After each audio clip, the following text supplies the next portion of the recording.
help each other, celebrate the joys of life, and to console each other. Hello. I am sorry, but I must interrupt this show. Later, you know what it is. Hey, Ham, it's time, baby. Low, it's time how we do. Hey.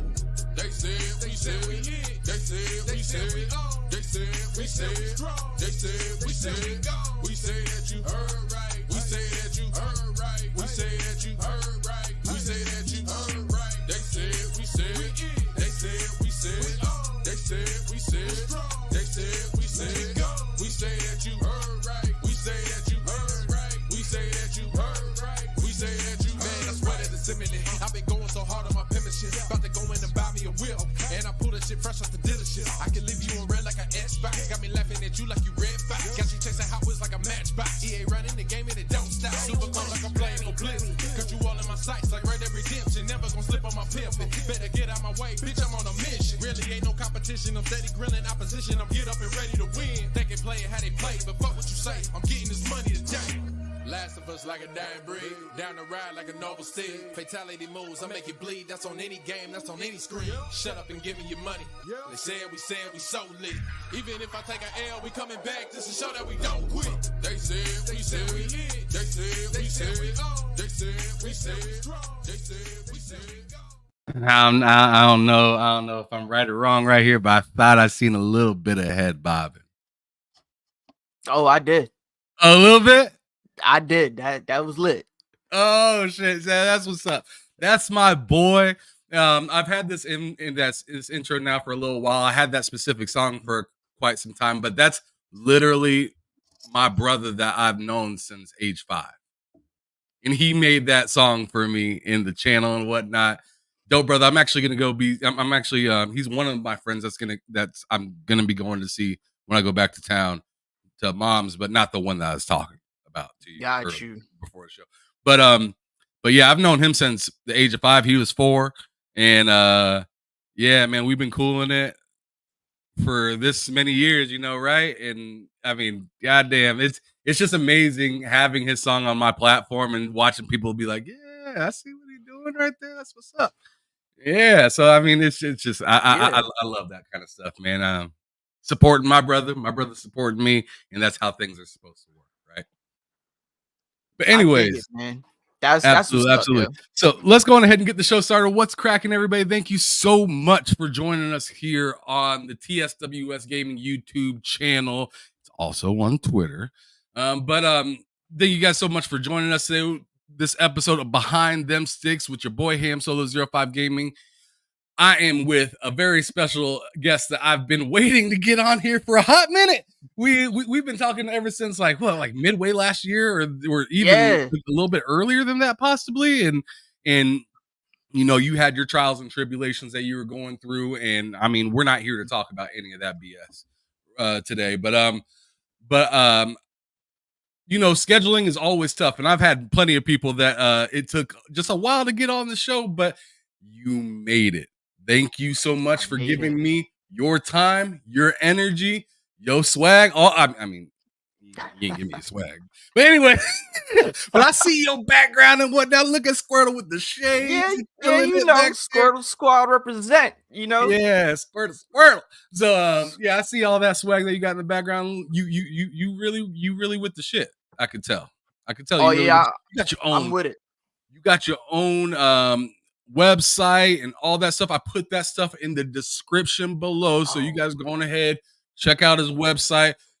Brother's working. If he got his own website, then that brother doing something. Check him out. Yeah, I mean, you go to the page, it's, you know, the Tekken on the top, on the banner and whatnot. I mean, brother's stuff looks smooth. As a matter of fact, let me just go ahead and do him the respect of just throwing it up on screen so you guys see what's cracking over here. Because I do like to show respect to the folks that do give me their time of day and show up on here. So let me go on ahead and throw that on the screen just so everybody has a good idea of what that looks like. Oh Lord. Okay, there it is. All right, cool. So Bam, there it is in the background. Let me push us over a little bit. So bam, bam. So this right here, brothers, this page is smooth. It's looking Thank you. good. Thank you. Chips right Thank on the you. top, so you know what it is. Like Yep. I said, checking on the top. I mean, as you know, I've been at the website already. If I already know that, right? But look at all these articles and whatnot, brother. Yeah, we putting in some work on the website. It's myself and a good friend of mine who writes and contributes to the website. Shout out to my guy Nicholas. He's doing the Lord's work on the website. With a bunch of coverage of indies and There you it is. know a bunch of other bigger titles. And he's been putting in some work. I've been putting in work with the website on the back end, just trying to get things to be more smooth, free flowing. Like, one thing that I hate is when you get too many ads on a website and it interrupts your Mhm. reading. That's the one thing that will turn me off of anything, That's a right? fact, man. Is as soon as I see two, like, I could deal with, one or two ads here and there, but when them things start popping up all over my screen, I'm off of it. I'm out of there. So Yes, man. Yeah, when they if be killing you if with I that ad don't, revenue, it's like, yeah, oh man, man, just like I get it, but stop. like, yeah, like, I know you, we all want to get the bread, but come on, son, like, you know, don't flood me with it. You know what I mean? Don't shove it in my face all the time. Like, Right.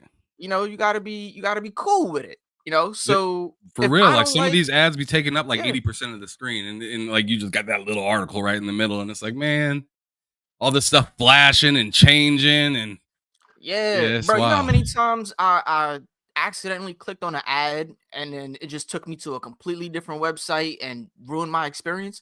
So many times.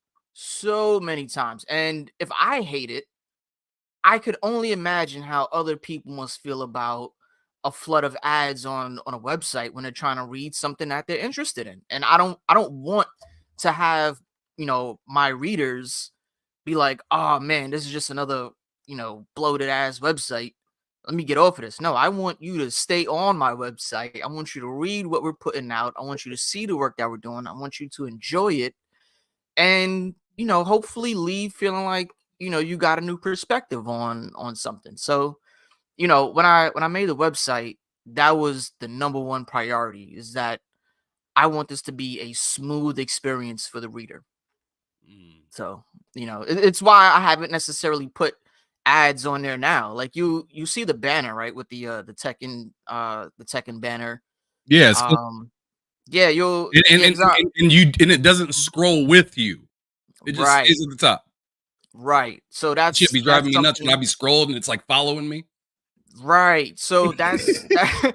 Yeah, it drives me nuts. It drives me nuts, dude. And I just don't want anybody else going through that. You know what I mean? I want it to be a smooth experience. So, that was my priority for making a website.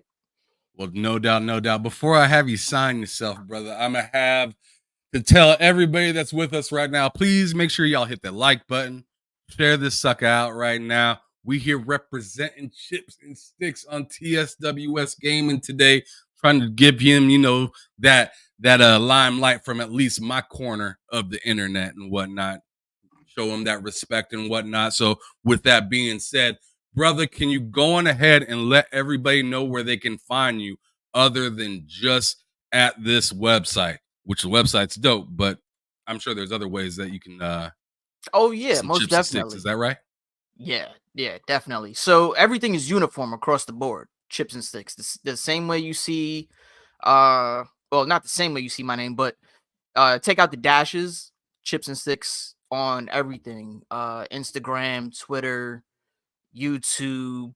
TikTok is a little different because I kind of messed up with with making that.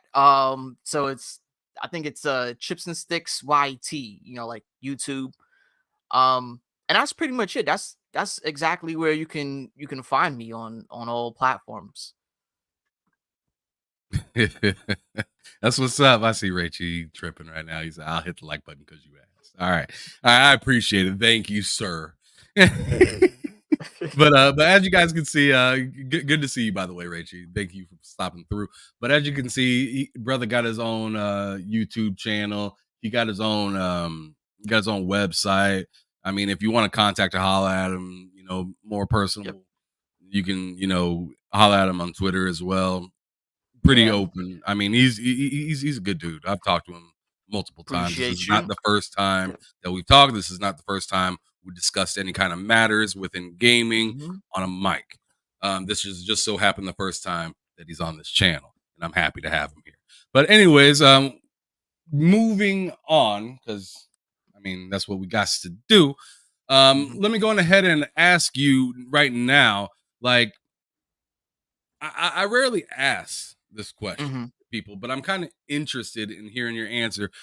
When you see like somebody that asks about like coming on to do an interview or something like that, Mhm. what makes you say yes to them? Well, well, before I was just pretty open to it. I'm always down to talk to anybody and everybody, right? I've been Sure. on multiple podcasts with, some of the most extreme individuals to some of the most laid back individuals. But now, because of things that have happened, I'm more choosy with where I decide to appear. Yeah.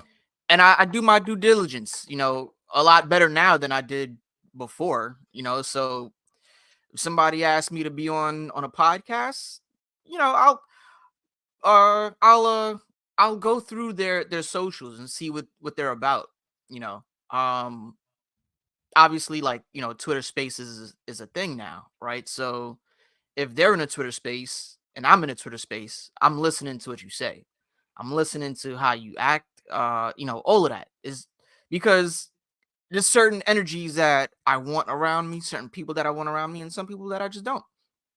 And it's not necessarily anything personal. It's just we're not on the same wave, right? So that's pretty much it. Like take us for example, right? I forgot how we found each other, but ever since we linked, I just been coming through to the shows, whenever I can, and it's I've been in your podcasts before, when you're talking to other Right. people, and one thing that I really appreciate about you is that you're not one of those extreme dudes, right? You're I can not get heavy into extreme. the you can, but you don't really do it all the time though. That's the thing, Facts. right? It really is about feeding off the energy from the people that you're with and who you choose to interact with, right? So I've never heard you say anything crazy, nothing wild, disrespectful.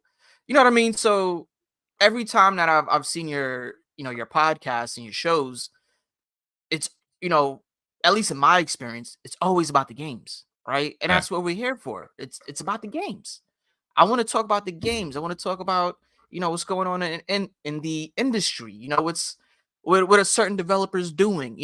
Constructive conversations that we can engage with.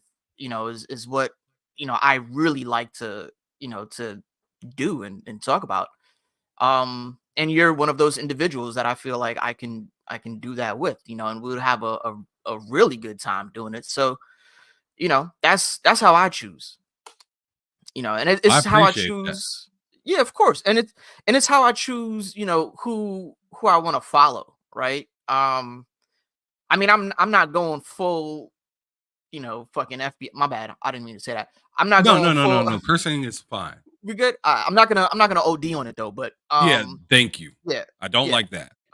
Yeah, and I You see, can I know curse that. if you need to transition, but I don't Yeah, want that to but be it's yeah, not. you Yeah, get it. it's You get not it. gonna be. Yeah, it's not gonna be wild. But I'm not going full FBI on anybody's profile, but I'll look into somebody just enough to make a decision if I want to be associated with that individual or not. So you know that's just how I go about it.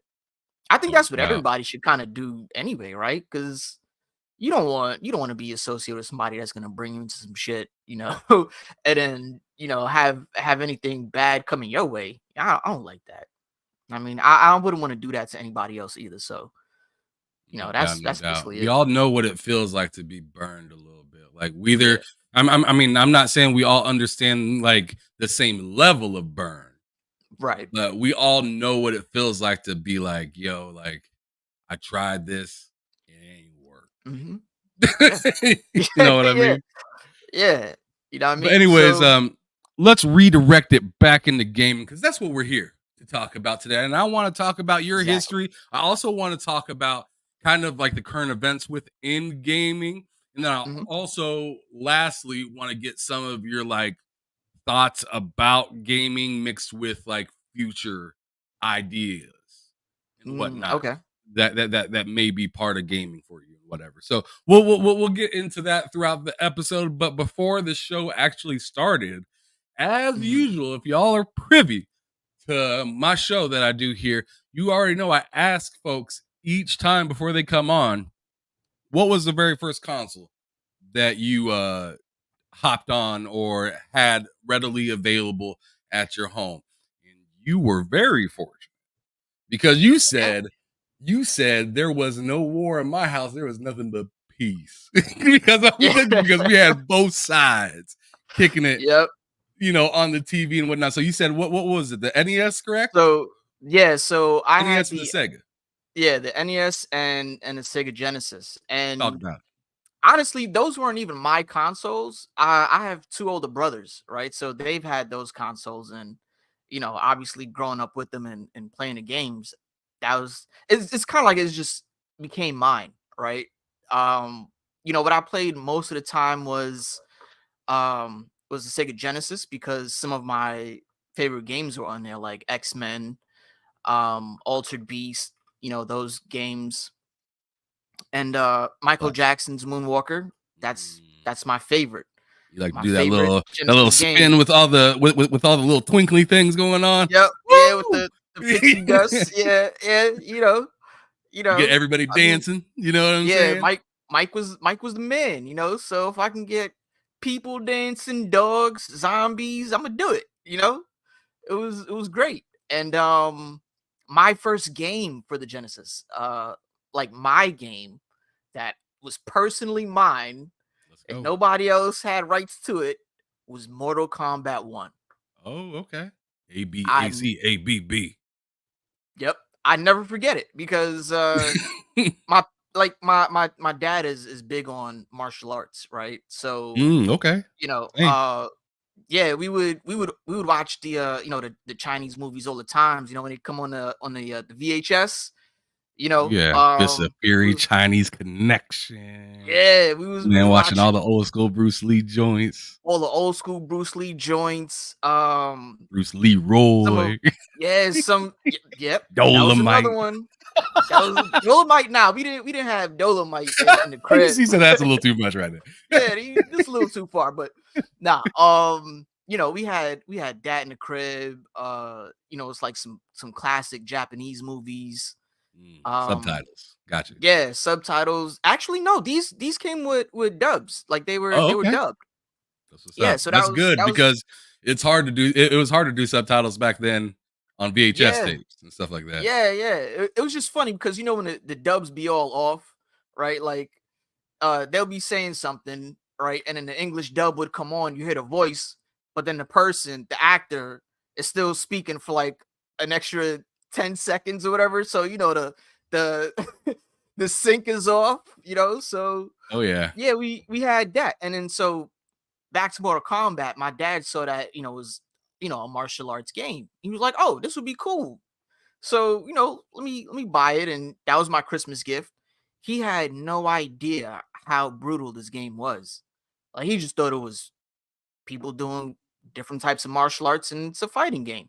He had no idea you can rip heads off, you could rip hearts out of people's chests, none of that. He didn't know anything about that until I think I accidentally did a fatality on him with Kano. And he was like, "Oh, this is that kind of game." I was like, You gonna take it?" He was like, "Nah, let's do another round." I was like, "All right, cool," you know. And me and my dad would play like 10, 15 rounds of Mortal Kombat in one sitting, until it was time for him to go to sleep for work or whatever. But that was my first game on the Sega Genesis. And my first game on the NES was a Ninja Turtles game, which was hard. It was difficult. And I was like, I think I'm gonna go back to Duck Hunt for a little bit. So Wow.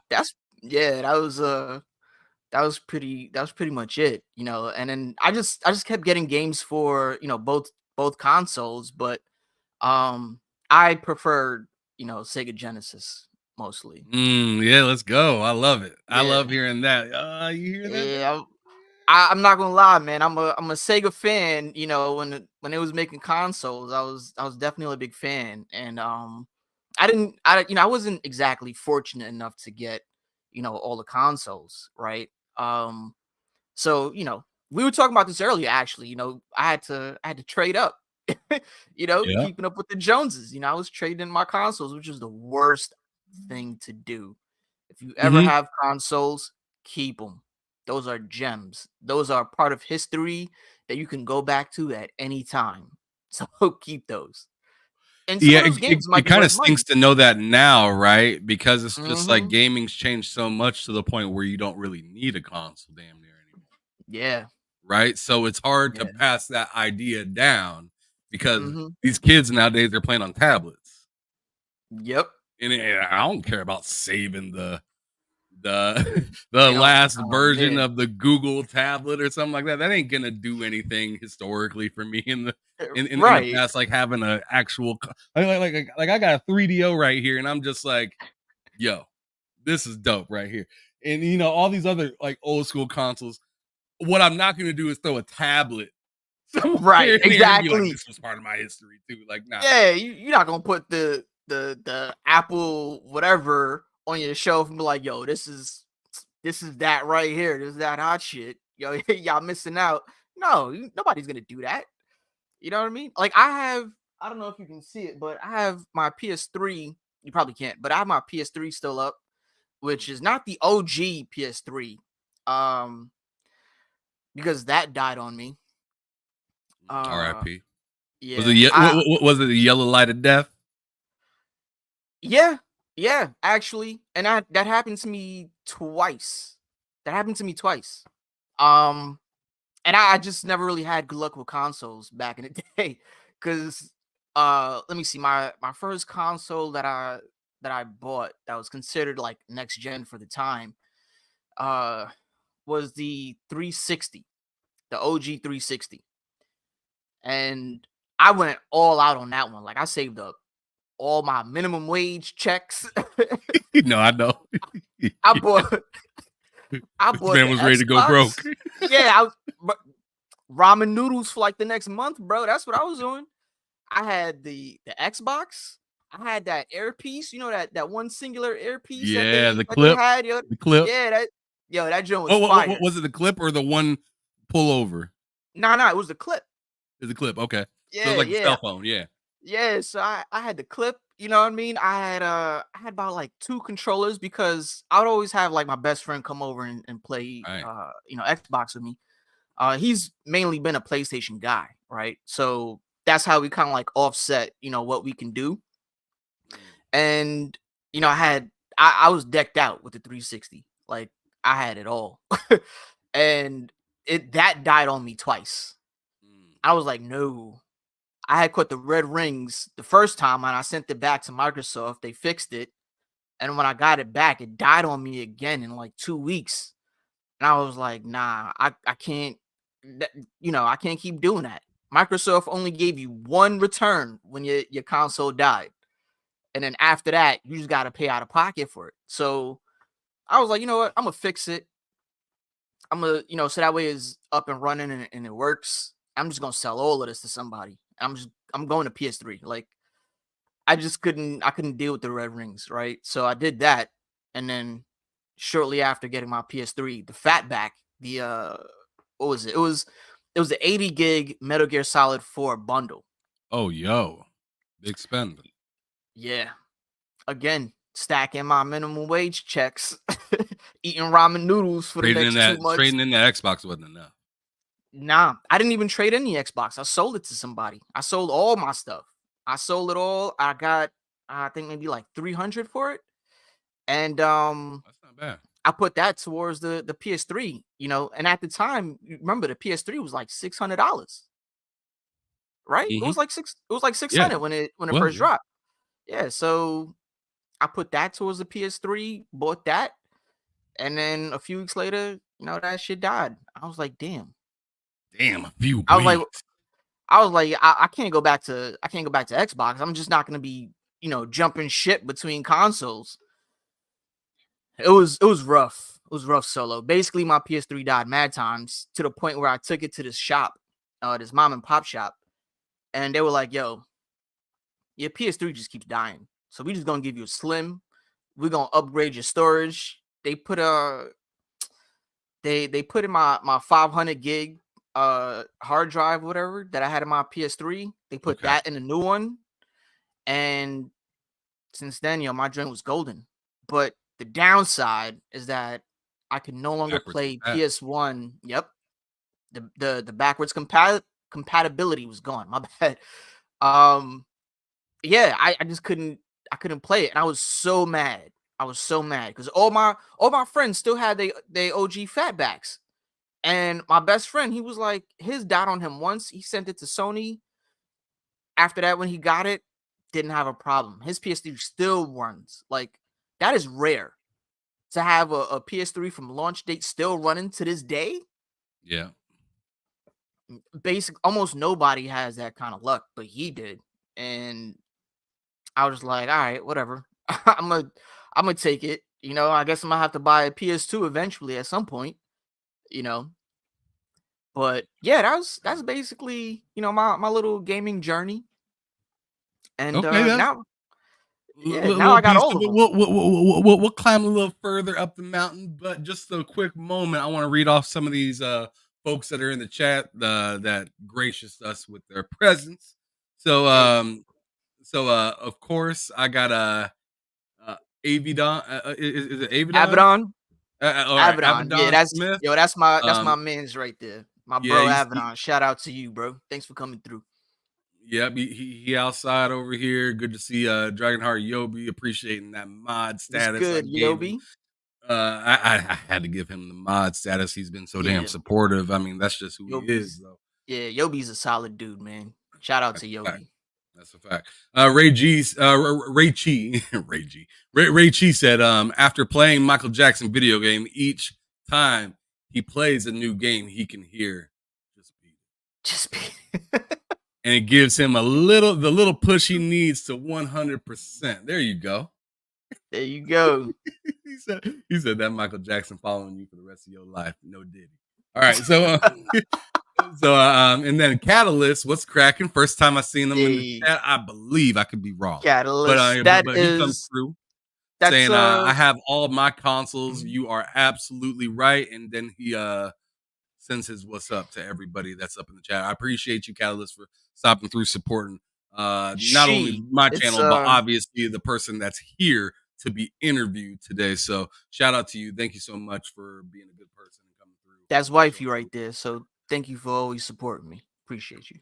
Absolutely. Legendary Yobi continues to say that I got my OG Xbox modded with everything. 360, still got my 3DS, and gotta get me a PS3 because I have a shit ton or a shitload of PS3 games my brother found in the box in the trash at his homie's apartment. What's he doing? Wow. Throwing money away. But then he goes on to say, I had that earpiece. It was The the wireless wireless one. one. That piece Yep. was legit as fuck.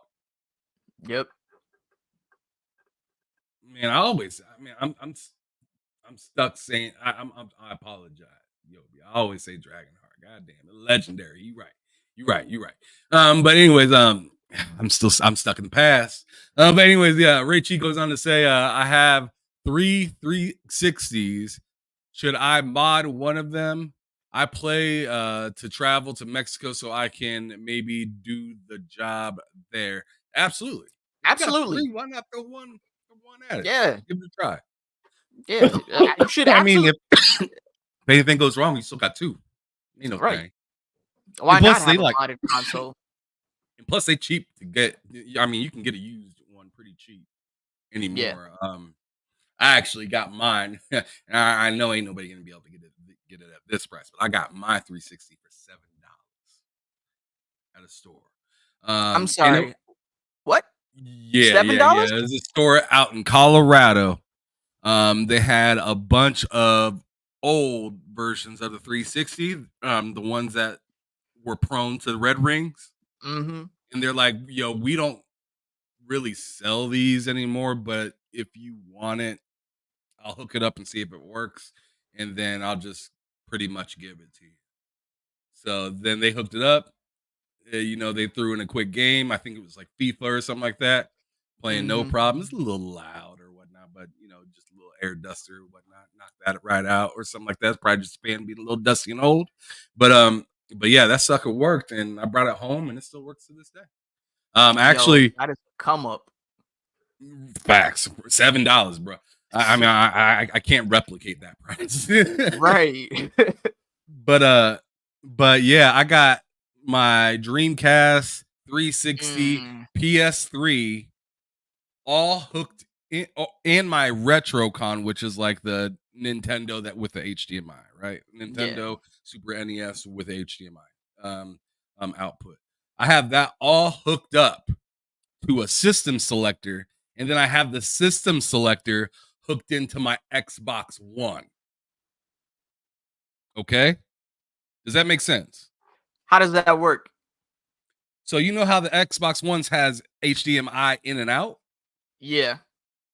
So I out goes to the TV, Mm-hmm. obviously, but the in is the system selector.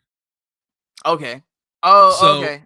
I can play all of those things through my Xbox One, still be Mm-hmm. able to use my headphones, be able to hear the game. And I'm Ooh, playing Dreamcast, right? right. And like and I could still have Spotify on if I want to listen to some music in my headphones. I could be in that party chat as well, or Discord. Mm. So all these people that said, "Oh, 360 trend," nah, bro, don't throw that sucker Nah. away. Don't throw that sucker away. It can be Mm-mm. used for multi purposes in the future. And then if I want to play just a game off the or off of my Xbox One, which I wouldn't, but if I wanted to, I could right then and there without having to move or shift over or do whatever, right?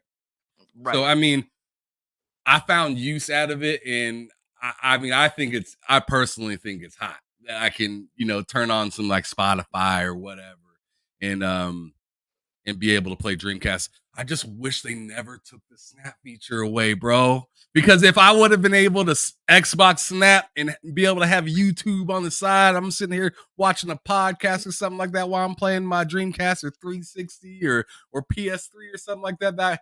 That would have shut it down right there. I would have Bro, been. I mean, I would have that's been crazy famous on TikTok for showing motherfuckers how to do that shit right there. But I don't know. I mean, I think that's it's cool what I got right now. The setup is nice. yeah, and that's prime gaming, right? When you think about it, like you can do so many things all from one box. Like when at least on a 360, and I don't remember if we were able to do this on a PS3, but you can I think on Xbox 360 you were able to rip CDs, right? Yeah. You talk about take like the music off of them. Yeah, you could take the music off of the Yeah, off the CDs. original Xbox and the 360, you could do that. Yeah. Right. So then, you could do that, listen to the tracks while you playing the game, and it's just like, I mean, it becomes a multi-purpose device, right? And who doesn't like listening to whatever your favorite music is with, whatever your favorite game is. Like if the game soundtrack was ass, you got your own you got your own music. You know what I mean? That's what I Exactly. was And doing a lot of the time with brother, Ghost, the what was it, Ghost Recon? implementation of it was incredible too, because it used to remember in the cutscene, it dim out the music. Yeah. So Yep. like your personal music was flowing in the game. With the game. Yep. So like, and I thought like I'll never forget this, and I'll never stop throwing props at it. NFL 2K5 on the original Ooh. Xbox when you had your own music downloaded on it, you could create your own stadium music, right? So I had a team that I had called the Firefighters or whatnot. It's actually a midget football team that I used to play. It's like Pee Wee football, right? That I used to play back in my hometown, and I decided, and I was young at the time, right? So like when 2K5 was out, so I named that football team after the team that I had in in my hometown, and they were all kitted out with the fire the fire gear and whatnot. The logo was already generated on there, so I could all I had to do is like change the colors and whatnot. They had the logo and whatever. But what was dope is I could do the stadium music, right? So at the beginning of every single game, my team was running out to fireman, fire for fireman. Bro, It that was was it was so hype. hot back then. It was hype. Yo, it was like one of the best things ever. And so Raichi just said in the chat that you can rip CDs on a PS3 also, and you can play music while playing your games. That much I didn't remember, but I do remember the PS3 being like the ultimate multimedia center because they had so many options for memory, right? They had the SD cards. They had a smaller SD card. I forgot what it was called, but they had so many different ways to like put media onto the console. And then on top of that, you remember the custom skins, the custom background wallpapers and Yeah. videos or whatever that you can put on there. Like Ah, my best friend actually had put me onto that. He was like he found a website. I think GameFAQs actually had a section for all of that too. So you can go on a website, download the the media file for whatever background that you want, and then you can just straight upload it on your PS3 and set it as something permanent. And like it was flawless. It worked perfectly. And I was like, man, this is fire, you know? I love that. I hate the fact that, the consoles nowadays took away that level of customization. man, talk about it. They simplified what was like. They simplified stuff like I think it's cool. Like I mean, sure, you got like Spotify on there and stuff Yeah. like that now, and you can like get custom radio stations so you can listen to like the radio in your town if you want to or something like that. But like to me, it still doesn't beat the that like that implementation like Xbox had early on, where it's just like, yo, you knew like the music, you didn't have to tell it to stop when Yeah, it just did it. like you didn't have to pause the game, go hit pause on the music or whatnot. It did it for you in the game. You end a race in Sega GT 2002. That 50 Cent joint just cut off, and then the actual music of the video game cuts back on, being like dun dun dun dun dun, dun you beat the race. You know what I'm saying? Yeah, And then exactly. and then the music would cut back on or something like that. And I just thought that was hot. Like video games like Conflict Vietnam and Desert Storm back in the day. You'd be running in the sand, listening to that jam and whatnot, but then it'd go into that cut scene. You about to blow up a tank and things are getting quiet. The music dims, and I'm just like, yo, like this is just a different experience. It's so goddamn lit. Yeah. That was prime gaming back then, yo. I miss it. It is. It was. It was. It was. Yeah, and each device really stood on what they could do good. Mm-hmm. They didn't try to copy the other one too much. They just did what they knew to do best. Exactly. And I thought that was a beautiful thing. But shout out to Ron over here kicking it at the deli grocery store. I see this man on the corner. He on the block doing his thing. I appreciate My man you Ron. stopping through, supporting your boy Chips. He says, my boy Chips, the truth. My guy Ron. I appreciate you for coming through, bro. Absolutely, absolutely. Thank you for showing the brother support here on his day to be interviewed up in this mug. But anyways, let's keep it moving. So the PS3 happened. I mean, did you ever end up going back to Xbox after you rocked with the PS3? Nah. And it wasn't necessarily like a preference thing. It was just, a financial thing. Like I couldn't afford at the time to have both consoles, so I just had to pick whichever one most of my people's was on, and That's that just how it happened to be goes. PS3. Yeah, and it just kind of stuck that way too. Even Community, man. It's a big deal. yeah, even after PS3, like everybody stuck with PlayStation.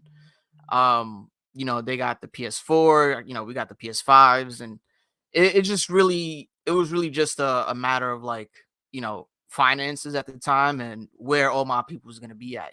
That I play with all the time. So I can say objectively, if everybody was on Xbox, I would have just been on Xbox, until I was able to get, both consoles. But yeah, I ended up sticking with PS3. And it's not necessarily, I think like I said, is not, not a preference thing, because I mean I just love games, right? Um, but at the time PS3 was where everything was at. What was that last thing you said? Oh, I just said it, that's where everything was at on the PlayStation side. So No doubt. yeah. All right. Well, with that being said, now we're kind of moving into more of the current day stuff. So let's All go right. ahead and start talking about that a little bit. All right. Um, what I want to ask you first, I want to ask you, how are you currently gaming today? What consoles are you rocking in the sense of new today kind of devices? So I am back and forth between my Xbox Series X and my So you PS5. so you came back to so you came back to Yeah. Xbox.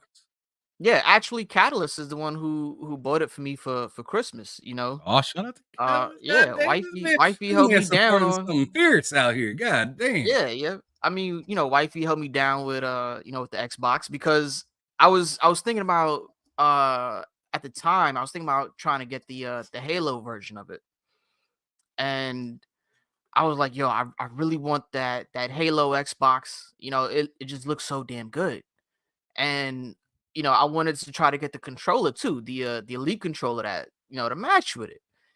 And she got me the Xbox, she got me the controller, the Halo special edition controller, which is my Uh, favorite, and she bought me Halo. So my Christmas was lit. is You know this what I mean? Catalyst that you're talking about? Yeah. Oh, hold on then. Hold on. I apologize. I'm sitting here saying, sir, and all No, this stuff. I'm that's gonna tell you right now, I apologize. But anyways, I just had to take off my yeah. shades and Nah, it's give it all that good. full That's apology. yeah. Anyways, I'm continue, brother. sure. Continue. Yeah, I'm sure she appreciates it. But yeah. So I'm back on Xbox. I'm back and forth between Xbox and PS5. Right now Never a I'm problem right there. That ain't a problem. yeah. I mean, I'm loving it. Um, I do have a Switch, but I haven't really booted it up in, I don't know, almost, what, maybe, I want to say a year. Since like Tears of the Kingdom, right? Yeah, yes, actually. I'm guilty of No, that too, bro. no. What came out first? Tears of the Kingdom or the last Pokemon game?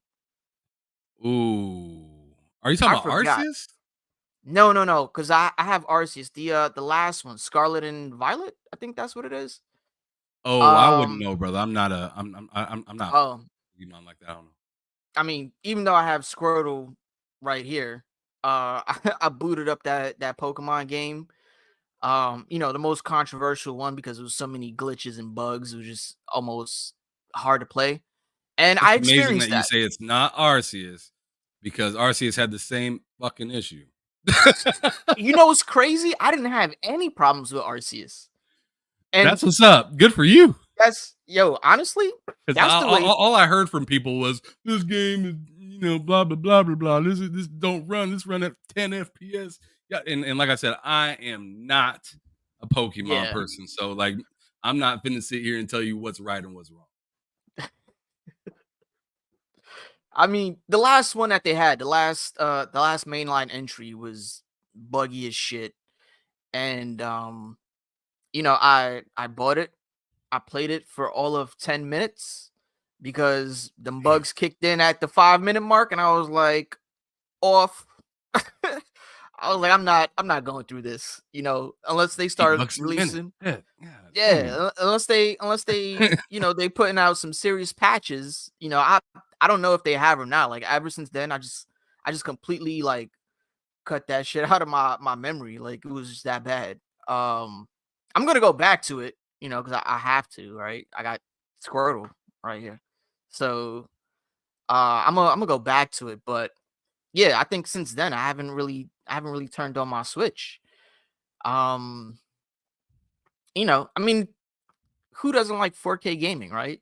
Right. And for me, the complete package is having everything, right? All the bells and whistles, right? You have the graphics, Not you being have left out.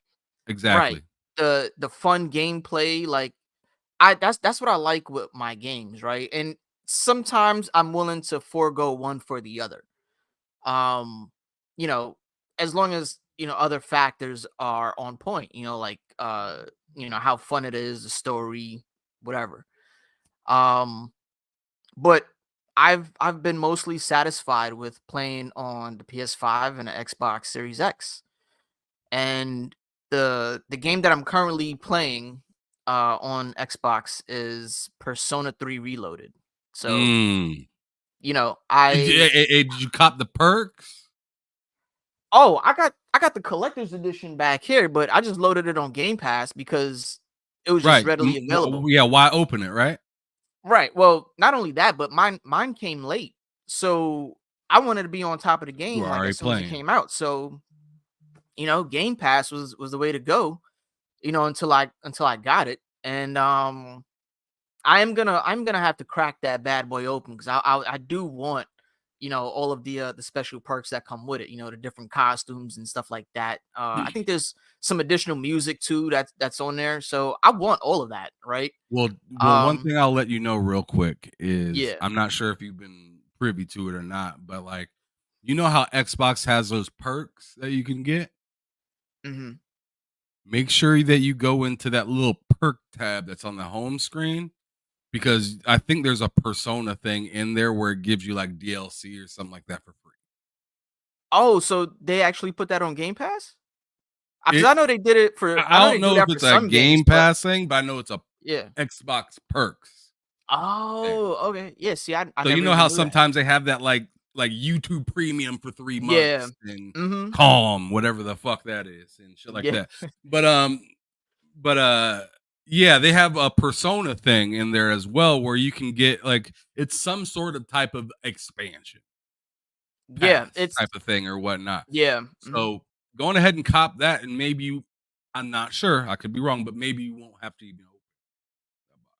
Yeah, I mean, I'm definitely gonna check that out later tonight after the podcast. Cause that'll change up quite a few things on my gameplay. I like the extra stuff with the games, so I'm definitely gonna check that out. Like, yeah, I'm gonna have to check that out like ASAP. But Yeah, I'm gonna read a few of these chats, but the first one I'm gonna start with is the one that's relevant to what we're talking about, real quick. And it says, yeah, and Catalyst says, yeah, um, it's on there still. I think as of this morning, if you complete the oh daily tasks and get points, etc.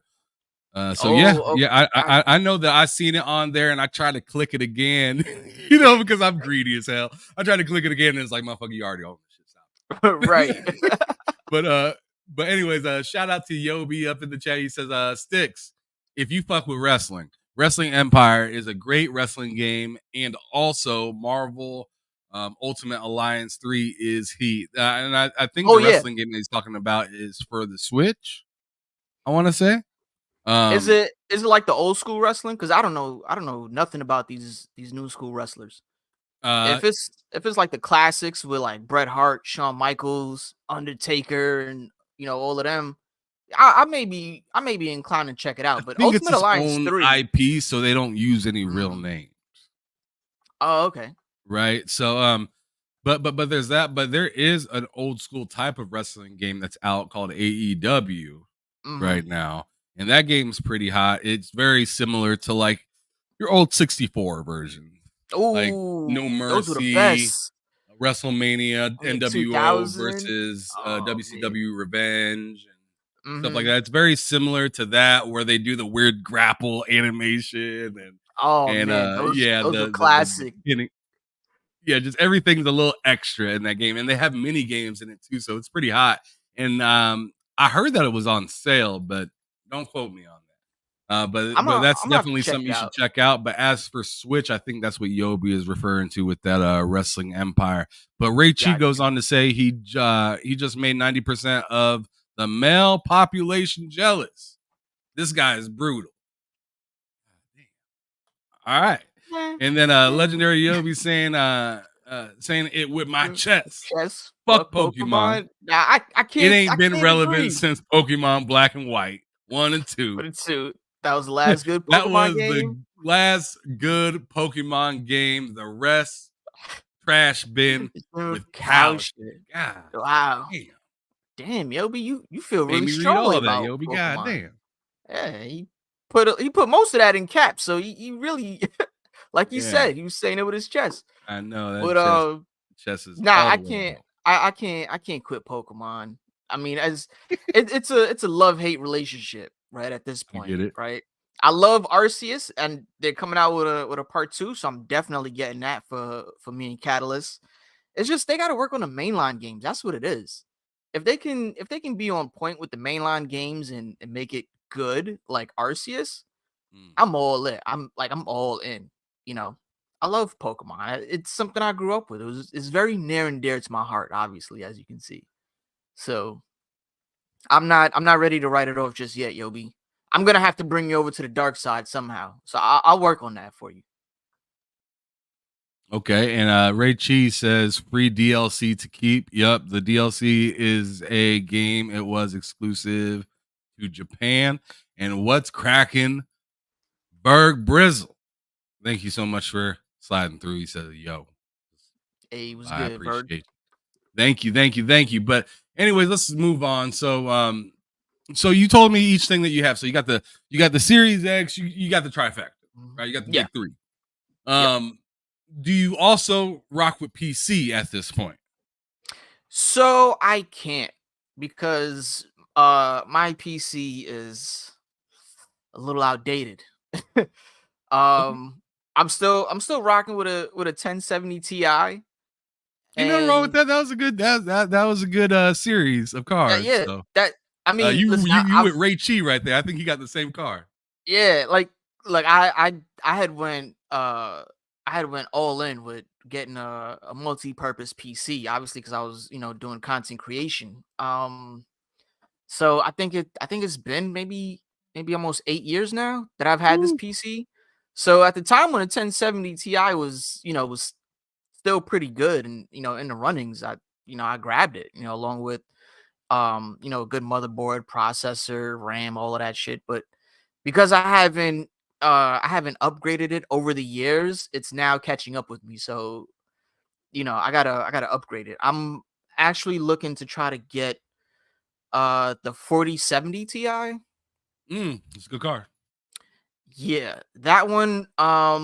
But I've also, been getting some help with, one of my bros, um, to get, parts that basically can maximize, efficiency and stuff like that. Um, so I gotta look for a new motherboard, a new processor, graphics card, obviously, and then I just learned I can't use whatever DDR4 is. I don't know what the fuck that is. So I got to get Dang. DDR5. So I'm not a huge like PC dude. I don't Yeah, Ray really know Chico any right of the there. yeah, I'm not see 1070 Ti club. Um but yeah, once I upgrade my PC, then I'm gonna jump into PC gaming. I have done it before, and I haven't necessarily had any issues with running games on my current build. But I do know that, you know, as time goes on and the more The way these I engines guess are the more transforming, right? yeah, like it's the more graphics heavy and performance heavy these games become, the less chance I'll have to even be able to play it. So like I can run most games Um, I think now 1440p may be a struggle for me, and I think that's because I kind of been abusing my card. Like I've been nonstop, you know, recording things in 4K, editing in 4K. Mm. So I know all of that stuff over years, kind of like burns out your cards. So um I'm actually kind of lucky to be even up and running right now. I don't know how it happened, but I'm good now. Like I can still edit. I can still function to do like, my day job and stuff like that and content creation. I've had to dial down my resolution to 1080p. Oof, with That's still streams the and most stuff. popular way to game, though. Right now, if you look at this, I mean, that's what the streets is saying. I mean, that's what they saying, but I want that 4K goodness. Yeah, yeah. You're like, I ain't I trying to be want saying that though. I want my yeah. I'm trying to get up out the streets, bro. Like, you know what I mean? Trying to get into the exclusive clubs. Saying don't want to be So on the corner no more. I yeah, got nah, you. I'm good. I got you. I got you. All right. So with that being said, and since we're kind of shifting more into the current topic or the current platforms and stuff like that, how much is and you alluded to, hey, I want to build something, hmm new, something a little bit more fresh, 4070 Ti and whatnot, so you can Yeah. take advantage of that frame generation and whatnot and stuff. So I gotta ask you, with the consoles where they're currently at and the way the generation's gone, I'm actually gonna bring up something that Ryan McCaffrey said as of just either earlier today or yesterday. I don't personally remember because I haven't really had any sleep. But anyways, he had said that this has been the weirdest console generation that he thinks he's ever seen. With and not just with like games in general, but also with like the shift into PC gaming, Mhm. PlayStation putting some of the stuff that they personally work on the Xbox. Xbox saying, "Hey, we're gonna double down on what you doing and bring you way more, and we're gonna give you a bigger collection than you're gonna give us because that's just what the fuck they do for whatever goddamn reason." But Right. but what is your whole thought process when you see that and you start to see the kind of shift that is into like platforms are less and less important as time goes along? Hmm. That's a tough one because I do think consoles are needed in the space, right? Absolutely. Not everybody can afford a PC. Like even the cheapest PC, right, is probably what, like $1,000 tops that you can Yeah, get and they can't even do pre-made. what the consoles be doing. And it can't do what the consoles are doing. And one, who wants to sink in $1,000 for a machine that you're gonna play games on your spare time, right? Um, it's it's just not viable at this point because it's not as easily accessible to, I guess the I don't know what do you want to call them, well, casual market. Actually, that's what it is. It's not necessarily accessible to a casual market just because of that threshold, right? Okay. um as far as the games go, it's fine with me. Like, it's hard to discern what games run differently or look differently just because the hardware that it's all running on is very similar, right? So, some games you're still gonna get that 4K, you're still gonna get, the good performance and the benchmarks and all of that other shit, right? You're still gonna get that. But having consoles stick around is what's gonna keep most of the industry afloat, in my opinion, just because you have people who are casuals who are willing to spend, you know, 300, $400, on a device just to play in their living room, right? Because that's where these companies want people. They want them in their rooms on that couch, hooked in and playing the games, right? Right. and they're not gonna, at least in my opinion, and from what I've seen certain experts talk about, they're not gonna get that same experience, with a PC. Now you can get, the same or even a similar experience, with a laptop because now you're more mobile, but it's just not the same. Um, and I don't really like the push for all digital and stuff like that, just because it's gonna end up locking out a majority of people, you know, who who don't like digital. I was actually talking to somebody about this um about a year ago. One of the industry professionals, and basically what she was saying is that consoles will never go away just because people don't like PC is not exactly people friendly, right? It's not as Yeah. user friendly as a The need of console. simplicity will always be there. Exactly. Simplicity, ease of use, you know what I mean? All of that stuff that people want expedited, and that quick fix, that's what they want. And PC at this current time doesn't necessarily offer that. So, I'm not a fan for it. I'm always a proponent for, console gaming and physical media. Obviously that's a whole different topic, but um I don't see PC gaming becoming, the majority, at least for, I don't know, maybe, I don't know, 3 generations probably. Because when you think about it, the next generation isn't too far, right? Where Yeah, what right. are what are we, 2024, right? So we're already 4 years into this generation's life cycle, and on And it average seems it's like what, we only 7 got years. about 2 left from Right, what everything's exactly. coming to. Ex- exactly. And then so, with these consoles, being on a 5 to 7 year life cycle, right? 2 generations from now is not necessarily that far away. 3 generations from now is not necessarily that far away when you think about, the grand scheme of things and time, right? And the pace Um, that these things are improving at, because like sure we said the Xbox One and the PS4 came out like outdated, right? mhm, Didn't take very long for the Series X and PS5 to have the same right, issue, but people don't want to talk about that. right. And then I don't know if you heard, but I think there's something online about Nvidia getting ready to drop the next 50 series cards. We just got Right. the 40 series. And then when the 40 series dropped, we had just gotten the 30 series cards. So Talk like about it. all of this technology is catching up way too quick. And consoles are gonna try their best to keep up. And they're only gonna be able to do so much, right? Like consoles will never match PC.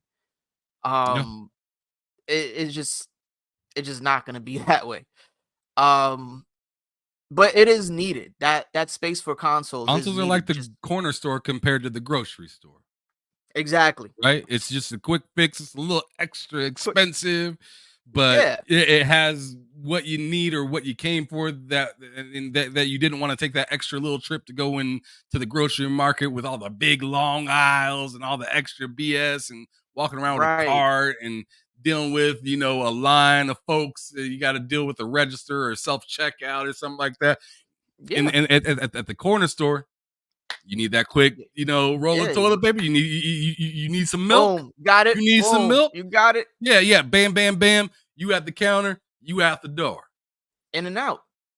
That's what So it I is. mean, yeah, that's the way I kind of look at console experiences. It's just like the simplistic, but maybe a little bit pricey in some areas. But it's like, but the whole initial experience is like. There's nothing at a corner store that's gonna be like crazy way more expensive than the stuff at the grocery store. Like the Right. grocery store It's got the just, expensive shit, yeah, it's and that's just what never PC gonna be like that. is. Yeah, PC is the expensive shit. Um, and on top of that too, is just, you know, most people would just be like, yo, if the shit looks nice, it plays nice, I'm gonna get it. Easy as that. I'm gonna get it. You know what I mean? So I don't, yeah, like I was saying, I don't really see PC PC gaming overtaking the console market anytime soon. You know, even though technology is moving that fast, it's just not gonna happen. Because let's just say, for instance, the 50 series cars that come out, what do you think the price point is gonna be? Oh, like 2 for the high end. It's gonna Now, how probably many start out at 2. right now, how many casual people do you know is gonna shell out 2 Gs for a graphics card? I don't know many people that are not casuals that are gonna shell out to 2K. So you know, a And casual ain't doing that shit. casual You ain't get doing it. that shit. If I if mean, the look at the Apple hardcore is Vision Pro. Hell right, no. didn't they just cut production because demand Yes, was because so that sucker's low? $3,500. Yeah, ain't nobody paying. I'm not gonna say anybody, but most people ain't paying $3,500 for a headset that's probably gonna be obsolete in the next 2 years. Mm. You see what I'm saying? Like No, I get it. Especially it when just you doesn't got make something a sense. few $100s like the Meta that do pretty much the same thing, maybe with a little less fidelity. But Yeah, like, but everybody is very similar to me. They trying to get that bang out of their buck. They ain't trying to, ain't nobody trying to buy a Ferrari, mhm. every time one drops. Right? You might get something Exactly. wildly expensive every 5 to 10 years. You ain't finna do that every other year though. You can't keep up with that shit. Yeah, not every Especially year how fast the because shit changed, right? and on top of that, it's hard to upgrade and get some kind of money out of it. Like, all right, for instance, right? If you have a 4090 and you want to trade up to a 50, I don't know, let's just say 5020, whatever. Just throwing out a number. If you want to upgrade, right? Now you've had your 4090 for quite some time, so you've already lost value on a card. It is still a good card. You can still get a good chunk of change for it, but you're not gonna get anywhere near retail price. You're not gonna get anywhere near what you paid for it. You're taking a hit. Yeah. Who's gonna want to Probably do that all the probably around a time? $500 hit. A $500 hit is steep. That is steep. Not everybody's gonna want to take that hit. You know, it's really only for like the the extreme hardcore like enthusiasts that's gonna make that trade up because they don't mind taking a hit. They want the latest tech. They want the latest, bells and whistles. They're willing to make that sacrifice. Not everybody is, so it is what it is. We'll see what the gaming industry is gonna do in the next few years, but I'm a little pessimistic about it. I'm not necessarily optimistic. I'm pessimistic about it.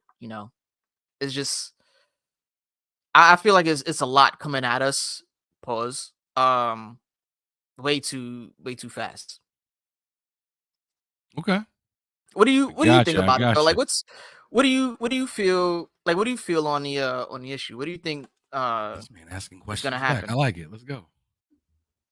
So you Yeah, you wondering how I feel about the whole PC situation yeah. and console game? So my whole thing is like I think I agree with you on the sense of like, hey, we're still several generations out until we're just like straight up saying consoles are just not relevant at all Hmm. anymore. I still think we got some time. And plus, I always think there's always going to be that simplicity option for people that just literally want to just turn on their thing and play. They don't want to see Hmm. no Windows screen. They don't want to, click on any of these buttons all over the screen. They don't want to do these constant Windows updates and driver updates and all this other stuff. They just want to turn on their joint and just play it. Just So play. yeah, so I 100% agree with that. I think one of the big things is like how these uh these platforms integrate their games with not only just PC but ecosystem based, right? Hmm. So like I wonder how like that next Xbox that's supposed to come out. They're talking about Steam and GOG and everything being on it and stuff like that. Obviously, you'd have to turn Xbox from a traditional console into pretty much a PC at that point, right? In my Hmm. opinion, that's what you'd have to do to have a Steam be functional on Hmm. something like that. I think the whole handheld thing is gonna boom, and I think it's gonna be more PC based than people think.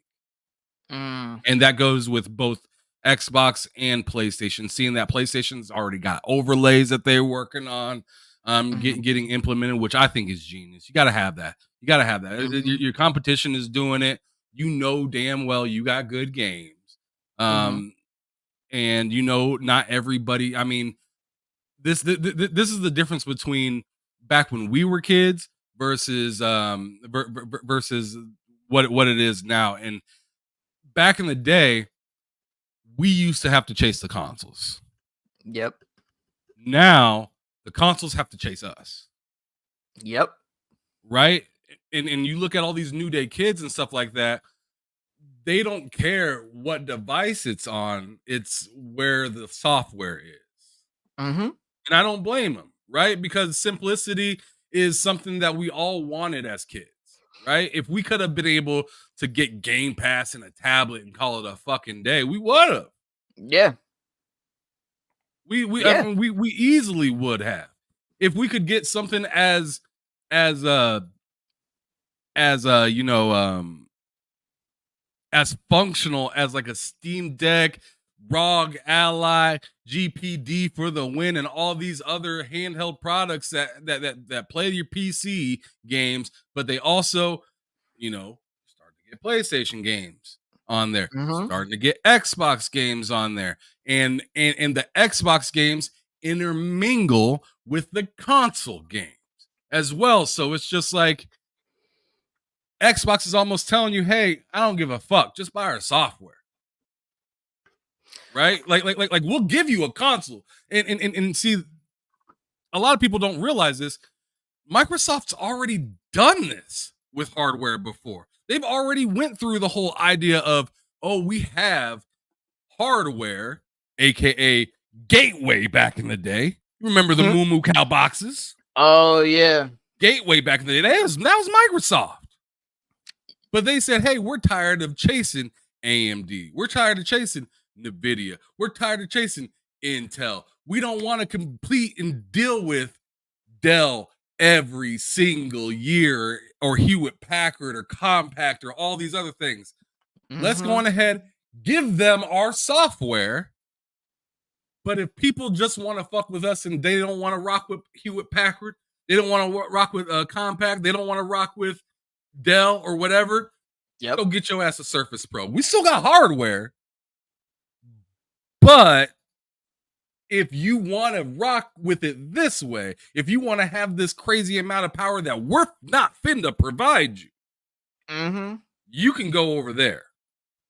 Right. And And and see, a lot of people are saying, "Oh, they're gonna exit the console space. They're not gonna make hardware anymore." And it's just like, no, man, that's not how it works. They're just gonna do well, hardware differently. And what they're doing, they're not bending the knee to Sony. They're bending the knee to Nvidia. They're bending the knee to these companies that have these massive GPUs that these consoles just can't keep, and they can't keep up with. And people want these 60 FPS, 120 FPS games. You're not going to get that out of a $500 console for every single game. you're not. But the thing is, what what rubs me the wrong way about Microsoft's practices, just specifically them. I'm not, picking on them for any console or bullshit. No, speak of peace. Because even outside of gaming, right? This has kind of like been part of their history, right? They would jump into a market and try to compete and then half-ass it and then stop, right? Look at what they did when the iPod dropped, right? They try to jump into that same space, They got that you know, Zune, and it with was hot. with the Zune. And the Zune was good, but they half-assed that whole project. They half-assed the marketing, and then what happened? That shit was a dud. You what, maybe 3 years into the production or whatever, you didn't see it anymore. Apple kept dropping generations of iPods, right? Where was Zune? That shit was gone. Okay, well, what's the next MP3 device from Windows? Do you know of any? Because I don't. The next what? The next MP3 player out of Microsoft. Oh, there wasn't one. Zune was it. Exactly. They have fasted and lost. Like if you're gonna the thing is if you're gonna get into a market, you gotta get into the market with the mentality to compete and try to win market share, right? But they're Because you also way forward thinking to the point where it's just like, hey, we're gonna keep developing the software, and they're just gonna come out with Spotify. yeah, So but we're just gonna end up with a wildly amount of Zune things. And see, like, I but that's hear the what thing you're though. saying, But but that's the thing though, Solo, that they didn't Microsoft has this uh, thing about looking so far down the future to the point where we can't see it no more. right, but then We they as would consumers don't completely see it. exit a market. They would completely exit the market, right? Take their web browser as an example, right? Internet Explorer. Now you know when they first dropped that web browser, there was problems beyond belief with it, right? And Sure. they didn't care because that was the only thing people had to use. They didn't care. It's almost kind of like like they deboed you into using a shit. They was like, hey, look, Yeah, there's no Netscape other was trash. browser. Right. There's no other browser. You gotta use my stuff. Right. And I mean, forcefully, people had to, right? People been complaining for years about Netscape and Internet Explorer until what happened? Mozilla Firefox dropped, right? Mhm. Because people kept complaining and they weren't addressing the complaints because they dominated the market. Now when you have competition, now you want to scurry and try to fix shit. And then at that time it's too late because everybody migrated from Internet Explorer to Mozilla Firefox. And then to Because that Google Chrome. and then the Google Chrome. Because Because Apple now did the same shit. They fell back. They thought they was cool. And then yep, Google came in and said, bruh, we good. right. And so look at Apple, right? Because you mentioned the gateway PCs and that was their joint, Right. right? Were those PCs the multicolored joints too? In the sense of no, like I know Compact had like the Compact multicolored ones. had multicolored joints, right? But Yeah. Apple also had the multicolored what you call it? I don't know Yeah, you talking what they about the call it. iMacs? Apple something. Yeah, the iMacs or whatever. They had that and they were doing good in that space for a little bit. Yeah, it You had see, the little but handle on the back of that big ass screen. right. Yeah. So you know what I mean? Like my thing with Microsoft, because I do like the software that they have. I do like some of the practices that they do. They just gotta really buckle down and bring that dog out. You gotta compete. You know what I mean? Because if you don't, you're gonna lose people that you originally had to something better from your competitor. You know, so they just got to get with it, man. It looking 20 years, 30 years, you know, into the future doesn't do nothing for you in the present day. You know what I mean? That's That a shit fact. is not gonna make you money. It may make you money 20, 30 years down the line when you actually implement and execute on that strategy. But in the present day, it ain't doing nothing for you. You're just gonna lose people. You know what I mean? I don't think one should be so far focused on the future and what you can do in the future and completely disregard the now. It just to me it just doesn't make sense. You know, it's good to have a balance of both actually. So, you know, this all digital thing that that Microsoft is doing with the Xbox, I don't like it either. Obviously, I already stated why. It's all digital. You're locking out a major part of your customer your customers, your market, right? Physical media is still a big part of of our entertainment is still a big part of how we consume media. They just somebody just put out an article. I forgot who it was from, but they're working on making Blu-ray discs to be like 100 gigs or something like that, or more than that. I think Okay. man, I forgot how much, but it's basically more than what's out now. And according to them, this is supposed to be able to hold like 5 movies. You know what I mean? Like that amount of Damn. space. it's supposed to be able to hold 5 of those, right, on one disc and still have room for more shit. You see what I'm saying? It's like the next evolution of Blu-ray, so to speak. Because remember CDs, the max amount was only a few megabytes, right? And then you got Blu-rays, now you got several gigs. 30, 20 gigs, 30 gigs, 40 gigs. Like Blu-rays can hold a lot of storage and space and stuff for, programs or whatever. But now I think we're gonna get to the point where we see, physical media come back, better than ever. If this reporting is true and this next form of a Blu-ray disc is supposed to hold more media, we're gonna see that come back. So this sudden push for all digital, just because it's convenient for certain consumers, I think that's gonna be short-lived. Okay. All right. So moving on a little bit further, we got probably about 25 minutes left. I like to try to keep it around 2 hours. No doubt. But the next piece I want to ask you about is like what I was kind of alluding to just a moment ago with handhelds and stuff like that. Like, Mhm. how big do you see that affecting the way that people are playing games, or maybe even affecting the way that manufacturers are making consoles? Do you feel like there's a possibility that a handheld with a dock will become like the thing for consoles going forward, or do you think a traditional home box will just stick around forever?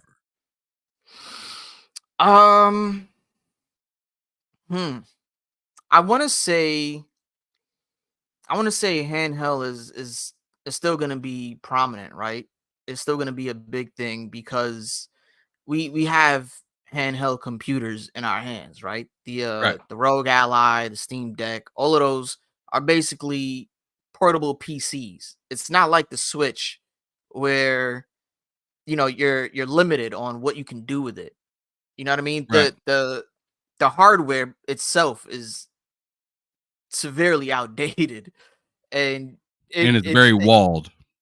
right, and it takes so much finessing just to get a game, what I mean, that would normally run fine on, let's say, your PS4 or your Xbox One or whatever, to run on a Switch, right? You gotta work magic. You need a studio that knows how to finesse that that that software to get it up and running, right?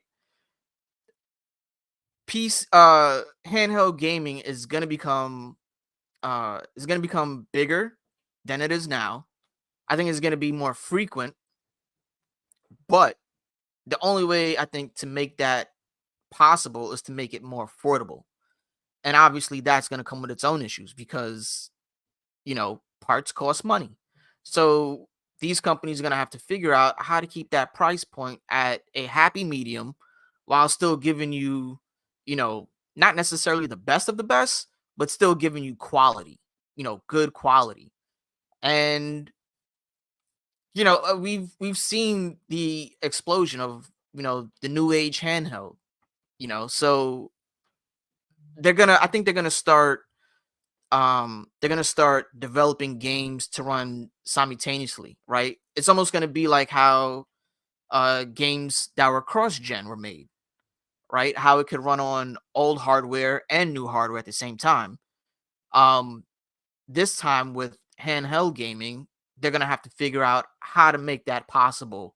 You know what I'm saying? Between the handheld and a console space that people are gonna like. I think there is room enough for both a handheld and the dedicated home console. It's gonna be up to people to decide what they want. And obviously when people speak with their wallets, companies start to listen and start to shift gears toward what people actually want. So yeah, all in all, I think handheld gaming is still gonna be prominent. I think it's gonna be bigger and hopefully it'll be better. Because I personally do want a handheld PC. I was looking at the ROG Ally. and I was like, this would be a good starting Risk it point, all. but I'm gonna hold off. I'm gonna hold off on that for now. You know what I mean? Okay. I'm gonna wait. I'll personally wait uh further down the line where a handheld device can give me everything that I'm looking for, right? So like if I get a ROG Ally and I'm playing a game on that, and let's just say the fidelity or the graphics are a little bit less than on a console, I'm happy to deal with that because I'm out gaming, right? I'm not at my desk, where my consoles are. But if it has the option to dock it and have the resolution upgraded, I'm all in. That'll Yeah, be we dope. cooking now, right? Yeah, we definitely cooking, So I'm gonna hold off, for the handheld joint, but I think that's basically the way it's gonna go. And then what are we, 2024? Probably, you know, probably within the next 5 years, we may see the starting point of that, you know? I don't know if Sure. the handheld joints now could even do that. You have a Steam Deck or a ROG Yeah. Ally? Tell me about it. What can you do on them things? I can play Starfield. I can Okay. I can put the Microsoft OS on there, which I did. Okay. So like and I have that running off of a SD card, a powerful SD card, Mm, right? Um so I have the SD card in the slot and I have to like hold like I have to hit the power button and hold the volume button to switch OSs to Windows, right? mhm. But is it It's even kind of worth doing funny. that? What's that? What you say? Oh, well, go on. Go on and finish. And I'll ask the question after. But go on. Okay. Um. So yeah, yeah. You could do that. It's a little bit of some tinkering that you have to do that, which can be kind of annoying. And I can tell you right now, the ROG Ally and the Lenovo or Levino I think it's Lenovo. Um, Mhm. the Lenovo Legion Go. I would say get that instead of the Steam Deck if you are looking to play in other places outside of Steam, just because that extra like my Steam Deck ain't supposed to do that, but it can. You know what I mean? Right. And it's decent, but it's not like the best thing since sliced bread. Like obviously, the ROG Ally and the Legion Go are more powerful, Mhm. and you can just download things onto it as if it was just like a PC. So it'll just run your Steam. It runs the Steam OS perfectly fine on either one of those devices. And then on top Mhm. of it, you don't have to do all that background stuff to get the Xbox app or to get any other like Epic or Mhm. Ubisoft or whatever EA launcher, God forbid, or something like that, right? So you can do that stuff, but yeah, the Steam Deck, the only reason I have that instead of the others is I literally bought the Steam Deck and then they announced the ROG Ally like 2 weeks after I bought it, and I was pissed. I was Mm. mad because I was just like, that is what I've been asking for, is a Windows-based device, and I got the Steam Deck because I didn't see anybody else jumping into that space quick enough, right? Right. So I wish I would have what you did and just wait a little bit longer, and see how things got, but FOMO got me. So I ended up getting it. And I ain't mad about it. I mean, it's still a great device. Like I said, I figured out a way to get Windows on it and it works fine. It could be better, but it's also I'm limited to the power of the Steam Deck, right? It just is what it is. But with that being said, did you have a question that you were gonna Oh yeah, ask? I was just basically gonna ask you what your experience is like, but you just explained it. Oh, okay. Yeah. It's all right. It's all right, but I definitely would recommend um either getting the Legion Go, the ROG Ally, or just flat out waiting. Mm. Okay. I'd say almost at this point, especially with the new cards that are going to be dropping, you know there's going to be some new technology, CPU and smaller size GPU wise as well to be coming Right. out right behind it. So you might as well just wait until like I'd say at least like midway next year to see what Yeah. they got. Because I mean, even if they do drop something new and you're like, man, that's still a lot, it'll drop down the prices of what's currently Okay. right, or it should. It should. It Right, we don't. definitely should. It might not, But but it should. we'll see. Uh, Ray Cheese says the Legion Go will play Switch games at 1440p. Now, how is that possible? That's what I'm interested in. If I can I mean, play, it has that. It has that scalability, especially if you like dock it or something like that. yeah. No problem. No problem. Mm, Yeah, you okay. can go I wild. You might can have even go. to. You can even go wild on the Steam Deck too. But like, Mhm. it's only has like it'll allow you to switch to it, but it might not be able to output it. You know what I mean? Yeah, pick your poison. Pick your poison with that. But I got a question for you about PlayStation in particular now. So Okay.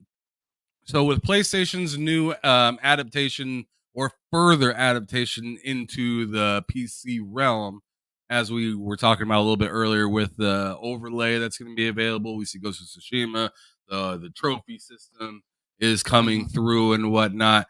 I gotta ask, like seeing or a platform like PlayStation, which their whole premise of coming out was to be the PC of the living room, right? Mhm. And now they are putting games onto the thing that they were trying to attract people away from, Right. right? And it's all about getting the bag. Let's keep it a buck, because if they could be stingy, they Mhm. would, Of but they course. can't. They can't stand in the rain while Microsoft is in the shade getting money software wise, right? They want to make Mhm. sure that they're getting their bread as well. Um, so with that being said, how vital or scary or however you want to put it do you think it is for PlayStation to finally bend the knee and say, you know what? And then because keep in mind, they seen the bag with Helldivers. Yeah. They seen the bag with Helldivers. Like, sure, they were all about this whole year. Well, let's give it a year. Let's wait a little bit. Let's delay the release to PC. And some of the games flopped because of Mhm. that, Mhm. right? But now we see Helldivers day and date. Sure, you can say live service all you want. The bag is the fucking bag, Exactly. right? Mhm. Like, how much do you think Sony is gonna pivot into possible day and date or other things being implemented for the PC that's available currently on the the PlayStation 5?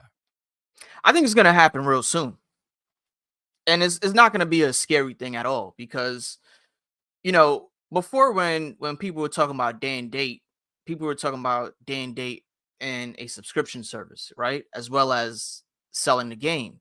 Now, Sony and other people have said this multiple times already. That strategy doesn't make sense for them, right?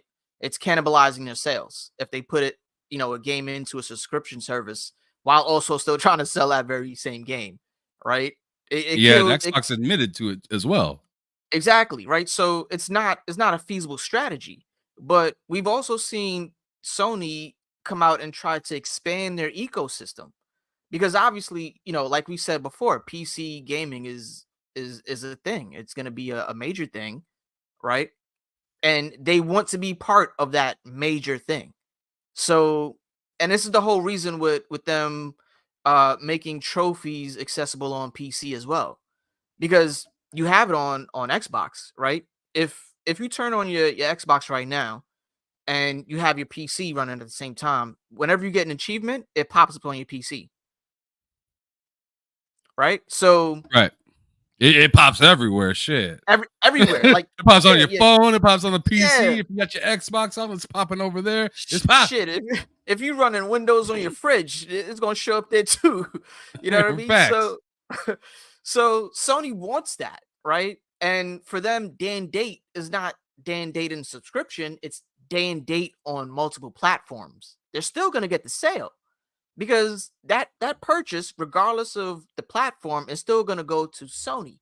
We're talking about PlayStation Studios now as a brand, as opposed to just a console, right? They're trying to create that ecosystem as well, just like Apple and any other service or any other company that deals with software. They're trying to expand their ecosystem and bring in more people. And we've seen how when they put a game to PC and it runs right and it works, how successful it is, right? People love it. And you cited Helldivers as a perfect example, right? That also came out on PC, same time, right? Am I wrong about that? Cooking. No. And then look what the success has been for Helldivers 2. Look at the continued success for Helldivers 2. It's still one of the highest played games now. That's multiplayer. You know when you know you got a game when the other platform is jealous. Yeah. Facts of the matter. Like Xbox fans are like, Helldivers. You gonna get it over here? I mean, even me, I'm sitting there like, I mean, I got Helldivers on PC, so I ain't sweating it.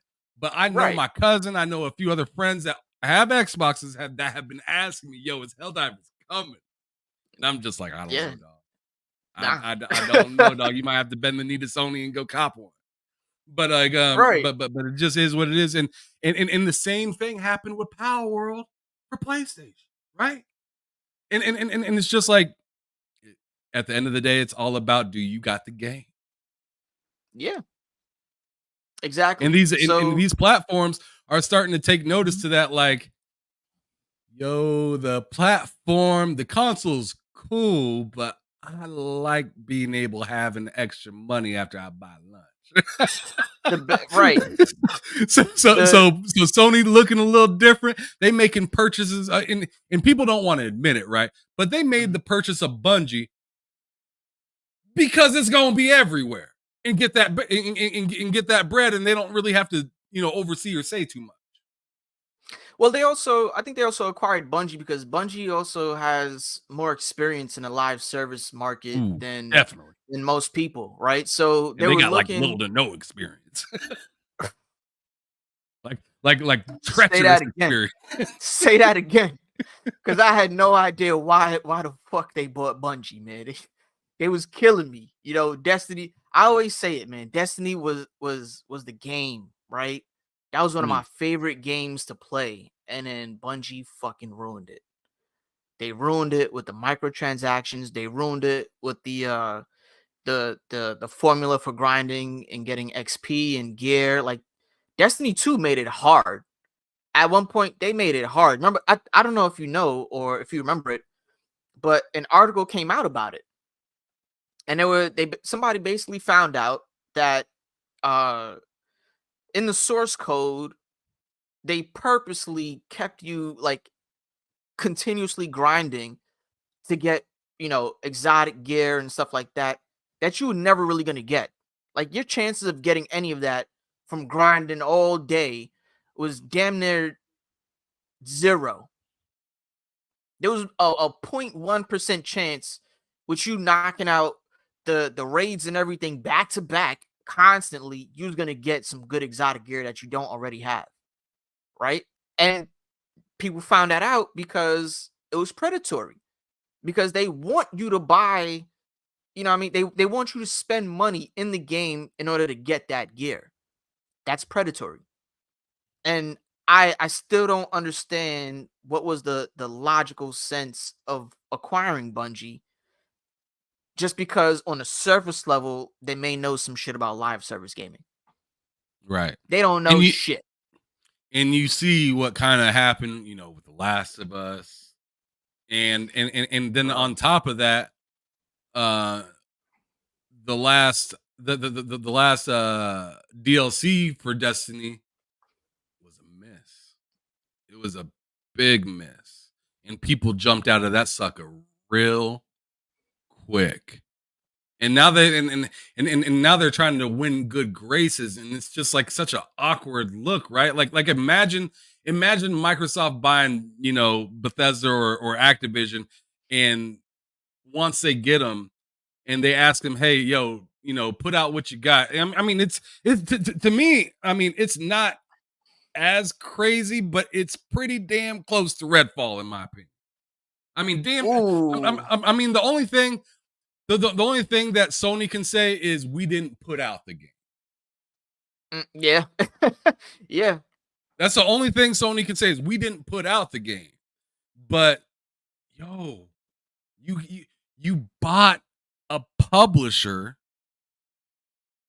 and the opposite of the reason you bought them happened. Yeah. You got nowhere with it. In fact, you ended up wasting years of work on something that you just threw back onto the shelf and said, we can't do that. And then the leaks come out. Spider-Man had a multiplayer game as well, live service. That's gone. Everybody's over there, grabbing some paper towels, wiping the shit look hot. Oh, it ain't coming. That's some bullshit. Like, you know what I'm saying? Like, people was hot about this, including myself, because I'm sitting there like, yo, like, if they just had the just the thought process or power to be like, hey, we're gonna drop this within the Spider-Man 2 game, and then just tell you, come back in 6-8 months or even a year from now, and we're gonna have the live service piece of that game available. I would have kept that sucker downloaded on my console, but all I got was 21, maybe 22 hours out of a $70 game. Man, that's not okay. I mean, that's not okay. That's not okay. I mean, like it was a phenomenal game. I'm not taking that away. Spider-Man 2, I had a good time with it. I thought the mocap was phenomenal in that game. The story was pretty good. I didn't like how much Mary Jane was a superhero, but like outside of that, Miles did his thing. Peter did Peter. And the evil characters were dope. Venom was fire. Venom was an asshole. Eventually, he was a dick by the end of the game. Craven was wild as hell. I mean, it was definitely the most, like, I'd say, graphic Spider-Man game that we've got so far within Insomniac Studios. Yes. And I think that's them testing the waters on how far they can go with a Marvel IP. In terms of being setting graphic. It up for Wolverine, right? Setting it up. Wolverine, yeah. They testing the waters because Wolverine is gonna be crazy. But in terms of getting value out of, let's just say a $70 game, one thing that I always have to question is what is someone's preferences with video games, right? Because single player games for the most part are one and dones, right? There's nothing wrong with that. It's that's about all the single player games too. It's just up to you as a person personally if you find a reason to go back into it after you complete it. Exactly. And that's the thing. I think people feel like they're not getting any value out of something because they may not want to go back to it, which I think is the wrong way to look at it, right? You pay $70. Gaming has always been an expensive hobby. Let's just clear that out the way, right? It is what it is. So when you buy a game that's $70, and it's a single player game, you're basically locking into that single player experience, however long it may be. Let's just say, like in Spider-Man's case, it's what, 30 hours, right? Something like that. I'd say, to be generous, 20 hours to completion, 30 hours to 100% if you're just chilling. Yeah. And that's slowly fine, playing, right? doing crimes, all that shit. Like just being a gamer. Right. And that's fine because you know what you're getting with that experience. You know you're gonna get, a top tier Marvel Spider-Man game, Mhm. right? Um, it's it's really dependent on the game, the person that's playing the game, and the kind of experience that they want to get out of that game. So for me, I can say I don't think I don't know, fucking Sekiro. I just something off just off the top of my head, right? Just for me, Sekiro is not my experience. I would never put $70 into that, right? Sure, But you you may love it for $70. sure. And if you're if the experience with that game is only, let's say, 25 hours, that is a phenomenal 25 hours that you enjoy. That's worth every penny to you, right? So it's subjective. It really depends on your taste in gaming and what you really get out of that experience. So I don't I always kind of like laugh at people and they be like, "Oh, it's just a one and done." It's not like Starfield or whatever. And they're comparing apples to Starfield's a one oranges. and done too, but it just has a lot of shit to do in it. But Well, that's the thing though. and Like like that experience, we've already established, any right? single player game is a one and And done. done. It's up to the user themselves to find Exactly. quality to continue to press on within said game. There are people Right. out there that beat Last of Us 30 goddamn times. There are people out there that are still on their first run of Skyrim, but they're making that shit stretch. Right. And that's the thing. Like it's totally subjective. It's all about your preference in the game. But what I don't like is when people compare a game, a shorter game, right, to a longer game that they can just continuously go back to regardless if they beat it or not. Or even if they did beat it and there's more to do in the game and they're still going back to it. They're it's like I said, apples to oranges with the experience and the type of game that you're getting, right? So even making that comparison off rip, like some people do online, just doesn't make sense to me because it's like, yo, you comparing two different things here, right? You comparing a 20-hour experience to something that may be a 100-hour experience. It's not going to be the same. They don't even equate. It's two completely different experiences. Why would you even compare the two? It's stupid. Right. So play the game that you love to play, right? Play the experiences that you love to play. If it's single player, short uh short games, or single player long games, RPGs, action, whatever, spend the money on what you like to spend. Don't even try to compare the shit because it's not gonna make any sense. Yeah, and I mean, and if you have an opinion on it, that's totally fine too. Yeah, But that's totally fine. but keep it fucking moving. Right. Spit your piece and get the fuck out. You know what I'm saying? Like too many people like to linger. You know Yeah. what I mean? Like oh, I got a problem with this, and then you hit them up next week, and they still got the same fucking problem. And it's just like why Move is on. this really affecting you this much? Right. Like If you really don't like if the you game that see much, Spider-Man trade it as a in. problem for 20 hours or whatnot, like I bought it, I platinumed Mhm. it, I had a good time with it. Did I think it was a little pricey for the time? Sure. But I don't regret my experience with it. I don't Right. regret my experience with it. And I damn sure am gonna be there day one for Wolverine. So I mean, like, I might not like something. Hell, I don't like what McDonald's does in my motherfucking calories, bruh.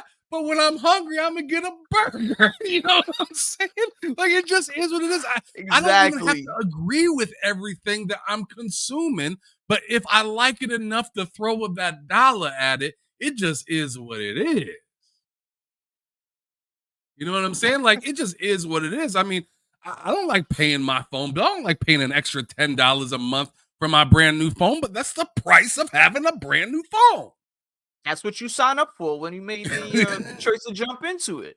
If You I know? didn't want to do it, I wouldn't buy it, You wouldn't. and I You wouldn't damn have done sure it, wouldn't spend weeks on end telling everybody else what to do with their money. bro. Oh my god, yo, I be wanting to throw my phone against the wall sometimes when I hear people speak about shit. It's just like, why does this, like you said earlier, why does this bother you so much? Why are you trying to convince people to not like the game based on the bad experience you had? If they didn't Right. experience The it, if they don't game, share that the same opinion, console, then the keep it moving. ecosystem, whatever. All of I that, don't know all why of that. you wasting so much time trying to get me to not like something that you don't like. Right. That's not my problem. If anything, I would ask you if you had the same experience or if you had a different experience, and I would want to hear about it. And then we can talk about what we actually do like in the game. You know what I mean? Like, I don't know, harping on the negatives, just, at least in gaming, just never did anything for anybody, as we can see, right? So Yo, bro, I went on Weapon play Will the games you podcast. like. Shout out to Weapon Will. Shout out to BG and Jack Move Johnny and all the folks over there, right? They asked me, they straightforward asked me, why do you like Xbox? Why do you stick with it? I Mhm. gave them my piece and they left me alone. Because what the fuck are they gonna do about it? Right. Were they all gonna gang up on you and be like, "Oh, hand don't know shit"? Like, They're gonna no, jump into my house and throw my console away from me? No, they don't care like that. they don't care They're how you just spend your wondering money. because for them, it's just not that way. Right. And I could say the same thing in other dimensions, but what I'm not going to do is forcibly tell somebody, "Hey, you're dumb," or "Hey, you're stupid," or "You don't know what you're doing." No, I know exactly what the fuck I'm doing. I know just as much as what I'm doing as you know what you're doing. Mhm. Exactly. I like things for the reason I like them, and you like things for the reason you like them, and we just Exactly. gonna have to end the conversation on that. Exactly. Exactly. There you go. And then I just want people to keep that same energy across the board with everything. You know what I mean? Because we Absolutely. often hear people, yeah, we often hear people switch up. They'll say something one week, and then 2 weeks later, completely change up on their opinion. Now it's okay if you realize something and you change your opinion. That's cool, right? We're Oh, people. We always absolutely. we change our minds all the time, right? But if you do Reactionary that stuff and is then what humans completely do. It's just a human element to be reactionary. right, exactly, exactly. But if you do that and you completely disregard what you said before, and you don't elaborate on that in some kind of way, like, yo, you know what? Maybe I was tripping on this. It ain't that bad. I actually like how X, Y, and Z is, blah, blah, blah. I'm digging it now. But when people be like, oh, I ain't never said that. This what? It's out Fraud in the there. church. Fraud in the It's church. out there. It's out there, Shout out bro. to It's on the internet. Facts. Shout out to Trap House Games. He stopped through Yo, here. my I man. appreciate you coming through here. He says, or she, I don't know. I done fucked up already once. Nah, that's But that's that's anyways, that's my man. uh, That's my man Ed. So he's good. Trap okay, House Games. Shout yeah, out yeah. to you, So bro. he said value is subjective. It 100% is, Yes. and yelling at somebody about their value is a waste of fucking time. I'm not finna walk up to somebody that got an Apple phone and tell them I might tell them 8 million reasons why I gotta Mhm. why I got a Android, Yeah. but I'm going to bed at the end of the day. I ain't finna go buy you that fucking shit, and Right. I'm damn sure ain't gonna sit there and court you every motherfucking day until you get it. Like Exactly. I ain't spending my time that way, dog. But one thing I wanted to bring up that Mr. Joanna Dark said here earlier, I have it on the screen. I've had it on the screen for a hot minute, and I will get to that super chat here momentarily. Rachie, I appreciate it, brother. But but Mr. Joanna Dark or MJ Dark nowadays said, I think Bungie was a bad pick to the to bring into the PlayStation family when Xbox doesn't pay 2 million to bring them, or 2 billion is what he meant, 2 billion to bring Mhm. them back. That should have been a fucking sign to you, essentially, is what he's saying. Yeah. Yeah. I, just going back to that, I don't know why they did it, because How many live service games have they actually put out that are successful? Not a whole lot, right? Isn't it just Bungie that's the live service game that they put out? That's it, right? Uh, which one are you talking about? Uh, the live Destiny was the only live service game that Bungie has under their belt, Yeah, right or yeah. wrong? No, that's correct. That's Right. correct So because we why went live service after them. So right. So yeah, they went why live make service that with investment when 343. So Bungie is Yep. literally their only live service game, and it wasn't even live service at first, Right. right? It was just a regular game with DLC, and then Mm-hmm. it became more of a live service as it progressed into Destiny 2, and then So they yep. made it, and then they finessed me, made it free to play because Mm-hmm. I bought it full price. So did I. I got finessed like a motherfucker. And then Yep. they made it free to play to everybody, and then they started doing what you were talking about, making people grind and grind and grind and grind and get nowhere. Mm-hmm. Again, nowhere. Yeah. And it just doesn't make sense why, why they did that. Would you like if you owned a company, right? And you have an open position for a really excuse me, a really hard job, right? Let's say top level programming, right? Would you hire somebody that's only done one other job and failed at it? No. You want somebody with a track record of success, a Yeah, their track record resume. of bringing in money. I think it was a FOMO kind of Bungie has thing. a track record of needing your money. Yeah. Yeah, look how they finesse Sony. You know what I mean? Well, If they did it Sony to Xbox. Mhm. Then they did it to Activision, and they looked like the damsel in distress with both of them, right?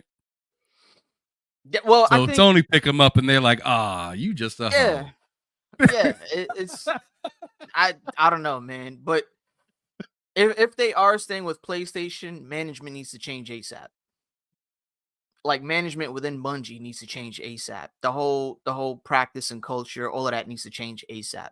Because Yeah, they're there's mad arrogant when when they're laying people off too. Mad yeah, arrogant. right. The way it Start came laying off, off at least in my opinion, was pretty arrogant.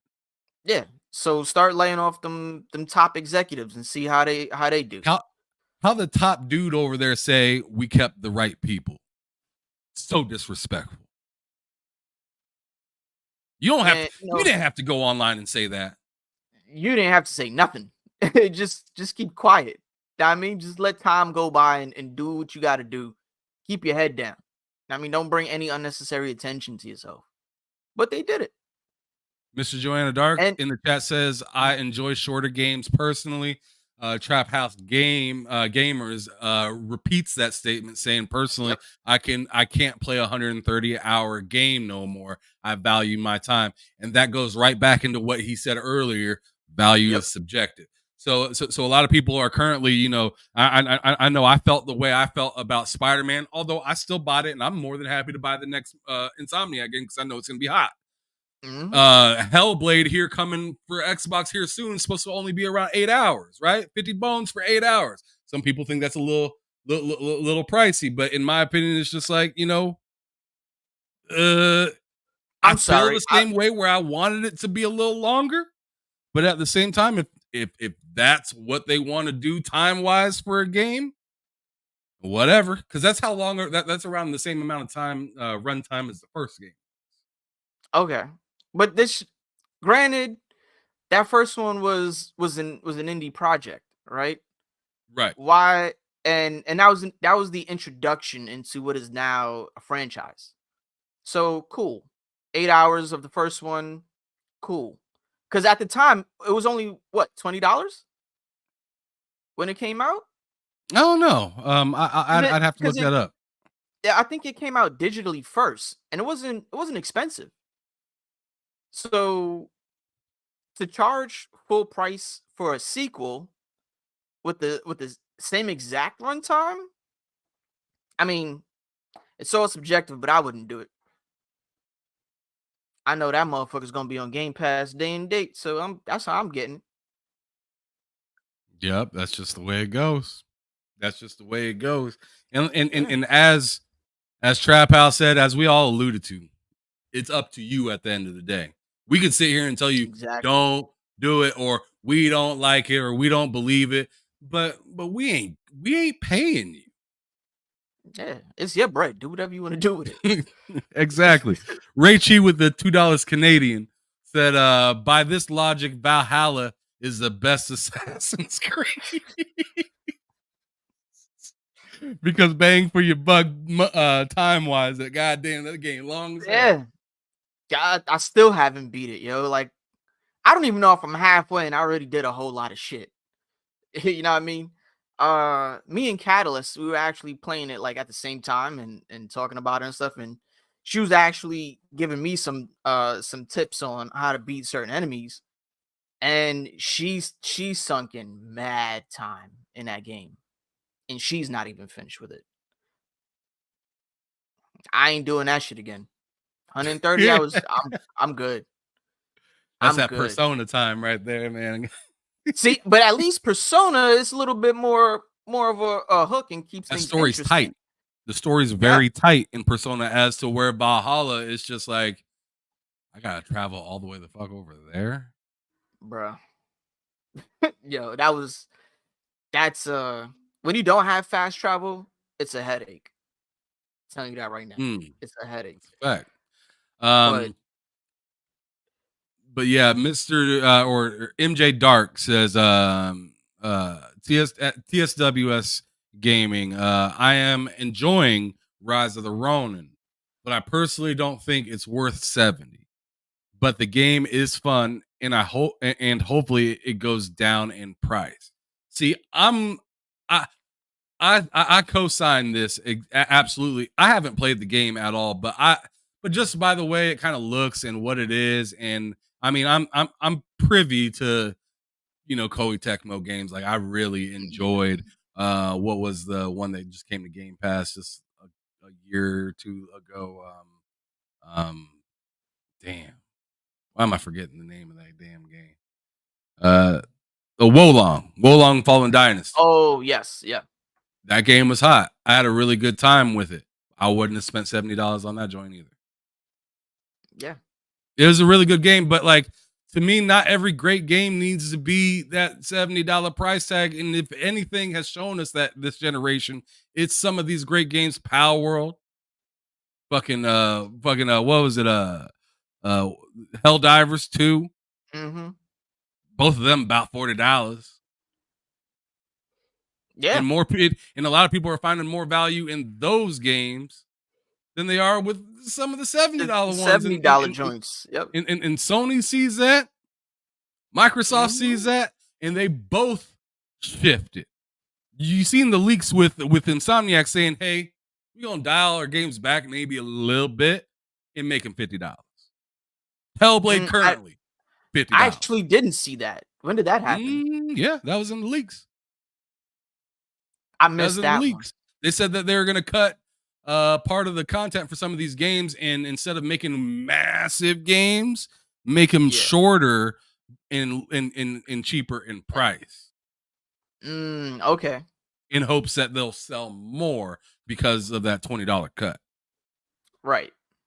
Which it makes sense. And if you think about it, that's what we were raised on, right? Mhm. Was fairly short games that was around $50, $60. Yeah. And us as kids, we go in, we get to go to Best Buy maybe twice a year. Like Christmas and birthdays, right? Yeah. When your mama give you $80, you ain't getting one game. You Yeah, making nah, that you bitch go stretch. You trying to walk up out of exactly. there with a catalog. Like yo, that was real. That was real back then, man. When you make that money stretch, you get more than what you was hoping to get out of it. That was a come up. Know what I mean, I did Waiting that for back in the sales day. I is just think, natural, bro. yeah, and that's what I'm all about. That's my tagline, right? Bargain bin gaming. Mm. Of course, when I do my reviews, I always say like if the game is fun, if it's actually worth the money or not. And it goes back to, back to it being subjective. But based on my opinion, whenever I review a game, I'll let you know. Like, yeah, you know what? You should spend the 70 on this. Or you should hold off on this, for a sale. I've done that with mad games. Mad games. You know what I mean? That's the whole point of it. We're in that era where we gotta be a little bit more money conscious with, how we play these games and the the games that we buy. Because sometimes just like we said earlier, right? We got burned with Destiny. Had we known this shit was gonna happen, we would have never spent the money, right? So there's always there's always games that you buy at first thinking shit's gonna be lit, and then when you play it, it ain't what you thought it was, all right? And then you can't take it back to GameStop. Only thing you can do is trade that shit in, and what you gonna get for that? Like $8. I ain't about that no more. I'll save my bread on certain things. And I know some people, aren't fans of this service, but that's why I like Game Pass. I've tried, the subscription services. I've tried more games in a subscription service that saved me money than I did when I would watch a gameplay trailer, you know, and go out and buy the game. And that's why you know, I think that's why they stopped making demos for a while too, because when they put out demos for some of these games that weren't great, obviously it's gonna affect their sales. But now Right. we're starting to see that come back a Forspoken's little a bit. good example of that. Yeah, As soon as everybody yeah, got their hands on the Forspoken demo, they're like, "Whoa!" yeah. And so and to their credit, it wasn't the best demo that they put out, Mm-mm. right? I'll tell They you did that another to game. themselves. Right, they did it to themselves. And I'll tell you Same another game same that with that's Battlefield as well. They did that shit to themselves. Battlefield. And then it's another one that's kind of doing it, or may actually end up being hurt by this. Sandland. It's coming out Mm. Have you tomorrow. tried Yeah, that today's yet? the 25th. I tried the demo, and I had no idea what the hell I was supposed to do in that demo. What they Is it do is survival based? no. So basically you fight with mechs, right? Or robots. You have different robots. You get a choice of a motorcycle, you get a choice of a mech, and you also get a choice of a tank. And now the main character that you play with could also throw hands a little bit, right? So there is a tiny bit of that DBZ element to it, the way he fights, but it's not like you can do expansive combos or anything, right? So I think the focus is on the weaponry and Yeah, the the gear. machines that you control, yeah, and the gear. But what they did with the demo is that they just threw you into a sandbox type experience with no Ooh. kind of direction, with no inkling of what the story is, and it's just this wide open world desert, and you just gotta drive around, look for shit, fight enemies, fight monsters to your heart's content. I So it's personally disrespecting your time. disrespecting my time. I've played the demo twice. I've played the demo twice, bro. And first time I was like, it was a little late, and I was a little aggy. I was tired. I wasn't really having the best night, and I was like, let me just give this a try and see what it's about. Wrong move. I was like, all right, I ain't doing this shit. And then I woke up the next day feeling a whole lot better, and I was like, you know what? Let me run this demo back. Same thing. Even on a good day, solo is the same experience. I'm like, why? Why would they do this? If this is Toriyama's, I guess, one of his last games, Yeah, why it's a not? sell off. Right. Why not put out a better demo than what you have to showcase what this game is about, so that way you can hook people in? Because this is an expansion They use the on. name wrong, is what you're telling me right now. Is like, instead Yeah, of saying, "Hey, this is the type of quality we got in respect to Toriyama," they said, "Here's Toriyama. Y'all make what you want of it." exactly. That's basically how it went. And I'm gonna get it off of GameFly and give it another shot and review it. But right now I'm not really looking forward to it. Oof. And you know, kind of did the same thing with Stellar Blade. You know, everybody was praising the demo for whichever reasons. There's plenty of I reasons. enjoyed it. It was cool. Like the combat is cool, but what was throwing me off was the parries and the dodge. It seemed off. Sure. And it seems like the speed of the combat fluctuates a lot based on your combos. So, you could start out doing a combo and it'll be kind of slow. And then when you pull off a bigger combo, things start picking up and become more flashy. You know what I mean? So I was like, I'll give it a second shot, And then, when I beat the demo and the extra boss, I was like, all right, yeah, it ain't too bad, I'll play it and review it and see what the whole game is about, because it does have that post-apocalyptic theme. And I love that stuff. I love, post-apocalyptic stuff, Walking Dead, Last of Us, anything where the world is already going to shit and you got to try to survive is right up my alley. So I'm always going to try it out and give it a shot, but I don't know. This one, it may just be, another average game. Damn. That's not what you want to hear right there. I mean, I'm gonna give it a fair shot. So, Well, average isn't bad, but it's just like you anticipate special, especially after somebody passed. Exactly. So, we'll see what it's about and what it's hitting for. All right. What are some games that you've been looking forward to this year? Ooh, so obviously Hellblade. I'm an Xbox stan in a way, So I'm Okay. excited for the lineup that they talked about. I'm excited for Avowed. I'm excited for Indiana Jones. I'm excited for Hellblade. Yada yada yada. But let's see some other games I'm looking forward to.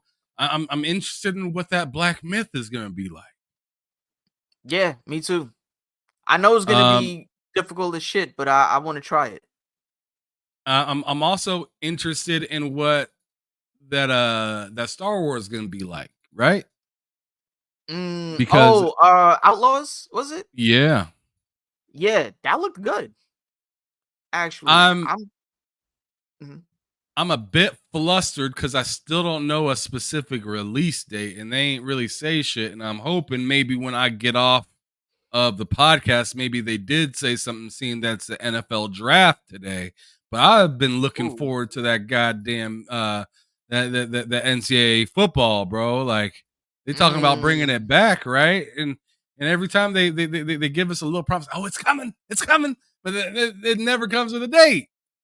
Shout out to Trap House Gaming saying similar things about Xbox. He says the only thing I hate about Xbox, they got some gas I want to play, but can't get no release date. So it's just like I don't know what to do with my hype, but at the same time, I don't want them to shoot themselves in the foot either, because I may be asking, yo, let me get that release date, and then I get Starfield. Remember, Starfield it was supposed to be coming out, at this time, and then they push it back a whole ass year. Right? So it's not like I don't want them to do that. So obviously they got to keep their cards close. But then again, it's just like you keep teasing me with this shit. I don't want to see it until you ready to drop it. Like, stop showing me. Yeah. That's exactly it. Like, how many Redfall commercials did we fucking get? We got way too fucking many. I tell you that much. Too many. And then it came out and was that? Stop. Right. They try to hit you with the okie doke. They did. They got me too. They got me. Yeah, they got you. My PC was struggling to get that game going, and I'm like, there ain't no reason this game should be struggling on my PC. And then you turn around and look, and the Series S got the best version of the motherfucker. I was like, what is happening here? How is the most powerful device is struggling, but the weakest device is the strongest? Like, it don't make no goddamn sense. This ain't supposed to be no David versus Goliath bullshit. Yeah, it was meant for the weaker device. That's why. You know what I Wild. mean? I don't know. That whole optimization was a shit show. Oh, You it know, I'm was. I'm glad I It ain't was. spend my time on that. But what was so weird is that and Starfield were on two different sides of the fucking boat. Yeah. Redfall was horribly optimized. Starfield was phenomenally optimized. It didn't make no Yeah. sense. Like to say that, yo, this is awful and horribly optimized, and you own up to it, but then in the same kind of sentence say this is the best Bethesda optimized game that's ever come out. It's just like, god damn, like y'all let that sucker drown on the other side of the goddamn river. Y'all Mhm. can't be doing that. Y'all can't be buying studios and doing that. Like sure, you got the main piece of the studio looking good, but you're supposed to hold up the entire publishing the whole entire publishing tree. So everybody's supposed to get better under Yeah. your lineage, not just the good big guy. I mean that in my opinion, that's like okay, Microsoft got Activision Blizzard, the new IP out of the new IP out of what was it well, Toys for Bob's doing their own thing now, but let's just throw them in for the sake of it. Mhm. Toys for Bob comes out with a brand new IP. Call of Duty's looking flawless over here, but y'all did Toys for Bob wrong. Toys for Bob coming out here looking glitchy, broken, messed up. Game ain't making no sense. Options within the game ain't working properly. Because that's what Redfall was. You use the difficulty side, you put it at the hardest difficulty, and you still one-shotting people. Yeah. The game was broken. What they I think what I'm not finna cap. I'm an Xbox fan through and through, and I am not gonna cap. That shit was garbage. It's but you know better what makes now. me It's better yeah. now, but so is Halo. Stop doing that. It should be good It from the shouldn't have to jump. be. There you go. There you go. That's the main thing. It should be good from the jump, and it should not be good post release. So, when games If don't third don't party don't publishers can catch a fade too. Look at fucking Jedi yeah, Survivor. That thing was I heard fucked that was up on bad, release. and I wanted to get that too. When I heard it was bad, I was like, nah, I'm chill. I'm gonna chill. I'm gonna wait till this is $20. That's when you gonna catch me when it's $20. Mm. You know that or Final Fantasy if it, 16, same thing. 60 FPS is broken. It's still to this day, it's broken. To this day, it's broke. The cutscenes look great, oh but yeah. I don't play the cutscenes. I play I play the in betweens, and then when in the in betweens, when I walk into the city, and that shit dropped to like 20 FPS. Oh wow, you see, I didn't have too many problems with Final Fantasy 16. Did you play performance or quality? I did a little bit of both. I know So quality was good. yeah, Quality was it quality was was chef's great. kiss. Yeah, Performance mode, not so for much. Final Fantasy 16, Mm-hmm. hmm, I'd have to try it again because I haven't like when I did my experiment and played a few chapters in both modes, I didn't have any issues. Like I didn't have anything that really stopped me from enjoying the experience. Oh, it didn't Um, stop me from enjoying it. See, well, this is what I what I think is mean fucked up by by a lot of people. yeah, what I mean by stopping me from enjoying the experience is basically like if it happens on a frequent enough basis to where it's like I can't do this shit in this mode, then yeah, like I'm gonna be troubled by it because sometimes I do go back and forth between graphics and performance, right? I want to try both. I want to get the experience of both, and if I like one more than the other, I'm gonna stick with that one. Um, but I didn't have any issues that made me frustrated or made me want to stop playing it. Like I know some people said that they kept experiencing frame drops. And I was like, Same, what I point? did. Yeah, and so I had to ask people. I was like, what point did you experience the frame drops on a frequent basis? And they told me, and I was like, all right, let me go back to that chapter and try it out and see if I get that. And I didn't really get that. I don't know, man. I guess I'm one of the lucky few. But that is something Maybe.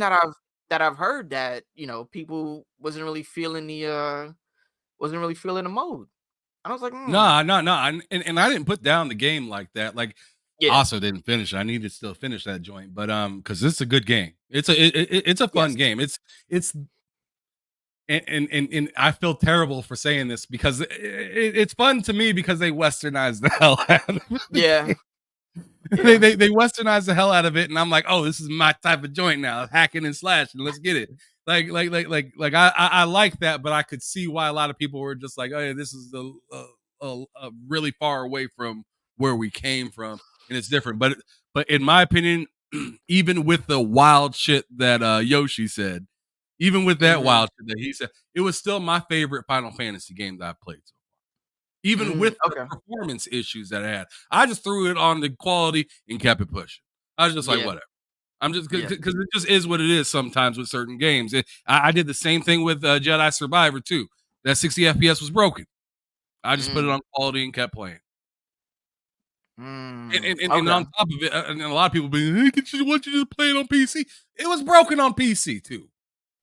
yeah. I heard that too. I heard people was like, yeah, you should play it on PC. It's much better on PC, and then they had the same No, it shit. ain't. Yeah, yeah, you capping. Stop lying. Stop The game lying. was broke. Yeah. But ooh, I Shout out to like this Trap choice. House. Yeah, He's so spitting right here. yo, Trap is the one that put me on about Jedi Survivor, right? And I was like, him and one of our other homies, Bats. Cause I was watching Bats play it. And Game's he hot. was yeah, the game is fire, but he was telling me that, there are, some issues with it. So I was like, I'm gonna hold off on that. But for his comment, only Xbox games I'm looking forward to is South by Midnight and Replace. Those two is what I'm waiting for from Xbox. Okay. Okay. Those I like the the art style of I think it's South by Midnight. South That's of the one Midnight. where it takes place in Louisiana. Yeah. Yeah, it's like that whole like Cajun Yeah. esque kind of thing Yes. going on. Yep. Yeah. Yeah, This that's is South of Midnight for sure. That looks really interesting. The art style that they chose, it really reminds you of like old TV shows from back in the day, right? Almost like Gumby-ish, right? If you remember yeah. the TV show Gumby. Yeah. Yep. Like sort of like a mix between clay animation and you know I don't know, I guess whatever regular animation is, but I really do like this, and I like that the game takes place, in Louisiana. Um, I've been to New Orleans twice, once as a kid and once as an Ooh, and adult, you still alive. and Congratulations. yeah, I survived it. Because and that place is wild, bro. yeah, it's wild, yo, it's nuts, man. But there's so much culture and so much history. There's so much Mm, beauty down facts. there, like it is definitely one of those like states that you got to go to and experience. It's so good. I really like Louisiana and New Orleans especially. Um, and the fact that it's taking place there, It's the just home of the light-skinned brother. yeah, it's Real shit. Cajun people Oh man, man, white and black people were having debauchery down there, man. It debauchery, was the home of the light skin for real. sinful nature at its finest. But yeah, I'm really looking forward to that one. Just because of the art direction of it and the supposed story and what it's supposed to be. You know, I like the magic aspect of it Mm, because magic and voodoo is kind of a thing in New Orleans, yes, it right? Like is. you go down there, you'll see some shops that deal with that kind of stuff, and it's like, ooh, okay, Yeah, they it's a got the little different healers and from stuff like that, right? yeah, yeah, The it's a little shaman. different from what I'm used to, but I dig it. So I can't wait for that, man. That's not gonna be a game that I play on Game Pass. I'm gonna buy that, like, because I also want to support the devs that make it and support the vision. Shout out to Composer. So Yeah. Yeah, that's gonna That's be a their game that first I game definitely that's going buy. to be under the Xbox umbrella as well. Compulsion, yeah. Because remember, the last game they made was We Happy Few. Ah, yeah, yeah. Yeah. We Happy Few never really struck a chord with me. I don't know. To me, it it didn't really appeal. Something about it just looked weird. And I was like, It was weird. It was like it was, yeah. I mean, it was just weird. Like, it's hard to even describe that game because it's almost like Bioshocky, and mm-hmm. it has this weird like Fallout kind of feel to it at the same time, and everybody's fucking insane. Yeah. like it's just a weird game, and it's hard to describe. And like they have those like police type people that like chase you down and stuff. Mm-hmm. It's just a weird ass game. But like that's what that that's what makes Compulsion special, though. Is they're down to get weird, and this game that they got, South of Midnight, looks like it's not only weird, but it's also going into the lore of history, which is a big deal Mm-hmm. to a lot of people. That kind of gives you that like reach out and touch kind of Yeah. feeling. You can feel where they're cooking, right? As Yeah. for We Happy Few, it's like ain't nobody acting like this. This shit's wild. Right. Like I don't want to go to this city. This is crazy. Right. But you know what too though, you know what too, the funny thing, and I think this has become a conversation topic of late. Um, there's not enough creativity in this industry. And we came from the days where creativity was in abundance. And the later generation started to kind of like, kill that off, and everything became similar, right? Yeah, Everything was, you know, you can hardly tell one game apart from another. Uh, you know, based on the experience.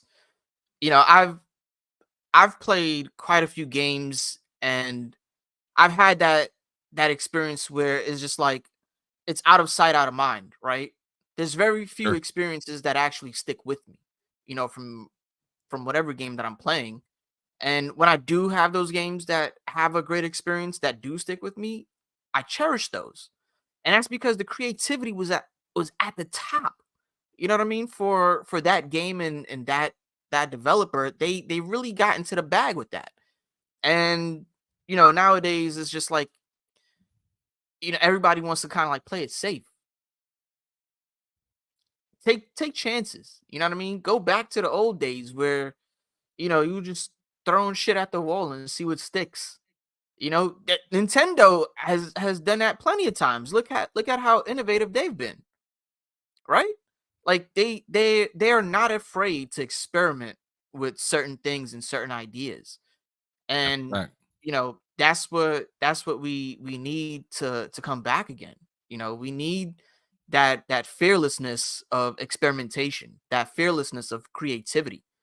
I think if more developers, I mean, I don't know, I'm this is just speculation, right? I can't speak to if it's true or not, but I feel like, the company heads are telling them to kind of like play it safe. I feel like they're trying to guide them, on what kind of games they should make. And when Yeah, you that when you do ROI that, is a little too important to the point that it's getting that it's stagnating creativity. exactly, it's killing it. It's literally killing the creativity. You know what I mean? And we just need that to come back. And that's what I'm looking forward to. I play some old games, here and there, and sometimes I spend more time on old games. You know what I mean? Or even newer games that's just fun to play. Like, I'll give you a perfect example. There's this indie game called Speedrunners, right? There's no story, there's no premise to it. It's just you racing other people and sabotaging each other while you're racing until, there's a last man standing. Okay. You're doing a loop around a stage and different obstacles and stuff like that, but it's so much fun when you play with other people because it's just that kind of creativity where it's like, yeah, you're gonna be running fast, and then you're gonna get items that's gonna hurt the other person, so you can try to win the race. And you can come up with so many different ways to try to use these weapons and items that's going to screw over the next person just so you can win. And then when you catch that break and hit like maximum speed, oh man, bro, it's so much fun. I don't even play to win. I play with my homies and they're like experts. I don't even play to win. I play to make sure one of them lose with me. You know what I mean? So that's where I find my fun in that game. But indie games, I was actually just I posted about this recently. Indie games is where it's at. That conversation topic about is gaming in a rut. You remember that from a few days ago? Yeah. Yeah. It's not necessarily in a rut.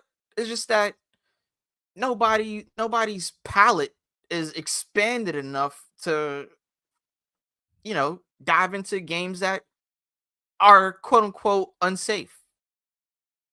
In my opinion, it's that these indies are embarrassing big developers. That's what it is. 100%. 100%. And you're getting you dog see walked that. by somebody with 20 people. Yeah. Like what like that dude from Naughty Dog that said, "Oh, I think Power World is doing something nefarious." Nah, motherfucker. Nah, they doing something They good. just figured out how to release a game and not have it be $70 fucking and get the goddamn bag.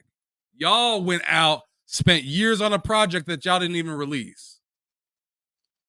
There's a difference. Bro. There's a difference. Oh man. Good old Naughty Dog, right?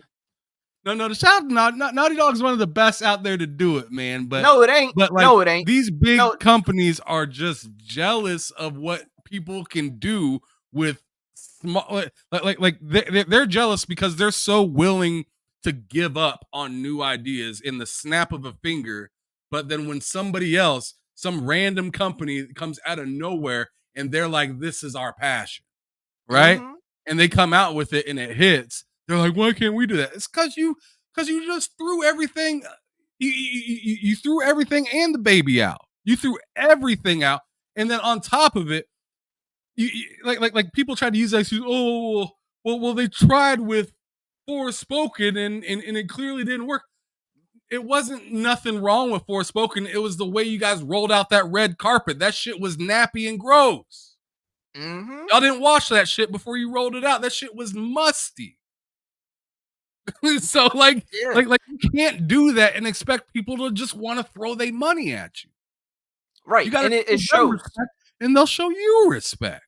Yeah, it shows when they do things like that. It shows that they don't necessarily have enough confidence in their own project, and they just got to put it out just because they hit the deadline and they got to put it out. You know what I mean? Like I'm a firm believer in not releasing a project until it's 100% complete. If you got to delay it, delay it. Take however long you need, because once you put that project out and that shit slap, bro, you just reeling in the dough after that, because you have a complete project and a complete experience that people are going to enjoy time and time again. Absolutely. And the one last thing before we move on to the quick hitter questions, we need to get up out of here. But but the last thing I wanted to say to end this topic is, like, like, if you're a big company, stop trying to tell writers and developers what they should do with their idea that they're giving to you to publish. Right. Like with Forspoken, the one of the main writers came out and said, "Yo, they changed my story. They changed part of my story to be good for everyone." But what do people like? People like originality. They don't want you to cater to nobody. As soon as you cater and say, "Oh, this is good for everybody," well, then good for everybody is good for nobody, because there's no target that you're going for. A horror movie, the movie Saw isn't going to cut back on the gruesomeness to be more available for everybody. No, it is what it is. You either like it or you don't. Or you don't. Yep. You either like it or you don't. And that's the thing. The popular piece will be, you are original and different than everybody else. That's what's Right. popular about it. And you know what? If a writer, comes to the top executives and pitch a story, or pitch an idea for a game, and if they don't like it, send the writers and everybody back to the writing room. Come back with another idea. Give me some ideas. Give me something solid, and then we go from there. If it's something that you know that executives are completely sold on, then you got your project. But at the same time, the executives should not be the one making creative decisions. That's not their job. That's not what they went to school for. They didn't study that shit. Stay out of their creators corner. Right. Don't And hire end the people story. and then tell them how to do their fucking job. Exactly. You hire them because they can do a job better than you know how, and you just got to trust them to execute on that and to execute on that vision. Right. Otherwise, All you got to do is say, "Hey, bro, time is, you're getting close. You said you was gonna release this. Time is you're fucking up. exactly. Exactly. I You're think just the there only to time, babysit them while they finish their project. that's yeah, that's all you should be doing. But anyways, let's get to these yeah, quick hitter questions so we can get up out of here because yeah. I Let's still get it. gotta eat dinner and you got a life to live and whatnot and Yeah, everything like that. I'm But I'm anyways, starving. I gotta ask you, what really enthused you or got you into making content? Ooh, Like okay. what brought you to this space? My man Avedon. My man Avedon. So initially, when I started off, creating content, I started off with the website first because it was a school project. When I was in college, it was part of my business curriculum, and we had to have a blog, and we had to turn in stuff twice a week. And so everybody made a blog about whatever they were passionate about. I did gaming, and then I would always uh send my rough drafts over to Abaddon. That's my man's. I've known him 15 years. We came from high school together. We just been rocking ever since. And so he would keep it real. We always kept it real with each other. He would keep it real. Yo, this topic ain't really hitting. It's not your best. All right, cool. I'm going back to the writing room, write some new shit. Boom. Yo, I like this. This is dope. This is a good idea. And then I build on it, put it out for my projects or whatever. And then it was during his streams. One of his streams. He was streaming like a Wii U game at the time. Um, and we had like a heated debate. Me in the YouTube chat, and him on stream. Talking about games, and I was like, you know what? I don't know if I want to get into the business side of gaming anymore because I like the actual gaming side of it and the creative side of it. And he was like, "Yo, your articles, be on point with some of the stuff you talking about. You should bring this over to YouTube." I was like, I don't even know what to do with it. So for the most part, like my channel's been kind of just like swaying in the wind, at the very beginning stages. And he asked me to be part of his podcast, which was the Chill Squad, the Chill Cast. And I was on there every week. We were just talking about games and whatnot. And really that's just where it all started, is him suggesting that I do YouTube. And it's just been a wrap ever since. Started doing YouTube and the website. It was a lot, but I was doing what I could for the time, and that's basically how I got my start into content creation. So, Avedon, if you're still in the chat, shout out to you, my man. Good looks. That's what's up. That's what's up. That's a pretty dope story right there. But now I gotta ask you another thing that kind of pertains to that. In I like I gotta know, like, what is like your what's like a goal that you have that you want to that you want to achieve within being a content creator in the gaming space, and doing stuff with game? I want to be the go-to person for everybody to find out if a game is good or not. I want people to actually this is going to sound a little weird, but I want them to be dependent on my reviews. You know what I mean? Like if you know somebody that's your go-to for whatever it is, right? It's like Like let's just ACG say for a lot of people. right, exactly. So that's what I want. I want to be that go-to person, for people to find out if they should play a game or not. Like most of my viewers are casual gamers, right? We're talking people that are working 60, 70, 80-hour jobs, and when they get their downtime, they get on the game for a whole day, right? And they want to be able to do that with a game that they know they're gonna have fun with and that they're gonna enjoy. And I want to be Yeah, that no person, like, frills. yeah, I want to be that person, like, yo, you should try this game. Like, if I know your preferences, come to me, I'll tell you what's up. You know what I mean? He's trying to tell you either buy or slide. He's like, buy or Exactly. slide. Yeah. That's the whole point of the bargain bin gaming. I mean, I keep it real. I'll let you know what it is. If a game's worth your bread and your time, I'll recommend it wholeheartedly. If it's not, I'll tell you to, cool off on that for a little bit. No doubt, no doubt. That's what's up. That's what's up. All right. So what is like a genre that you like, although I know you do your reviews, you talk about games a Mhm. lot, you want to be known, for whether a game is hot or not, right? Yeah. What is a genre that's just like, fuck, man, I don't really want to fuck with this. Horror. Oh shit. Horror. All the So way. Alan Wake? Horror. I'm gonna jump into it, but man. I think Alan Wake is a little bit different because you can fight back. With his horror games that you could fight back in, I'm a little bit, more prone to jumping into. I'm still hesitant, but I'll still give it a shot. Games like Outlast, nah, bro. That's nightmare material. Miss me with that. I ain't doing it. Nightmare. Nightmare Okay. material. I played that for a little bit on stream. I was losing my mind.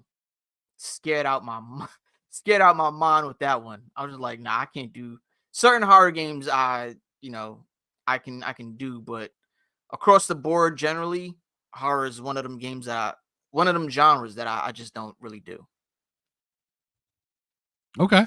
And then as of like the last year, the last 365, what would you personally say um are your top 3 games that you've played, whether they came out in the last year or not? So it could be an old ass game. It could be an NES game if you wanted it to be. Ooh. But out of the last year, like what games have like shocked you that you got to get that you got to put hands on?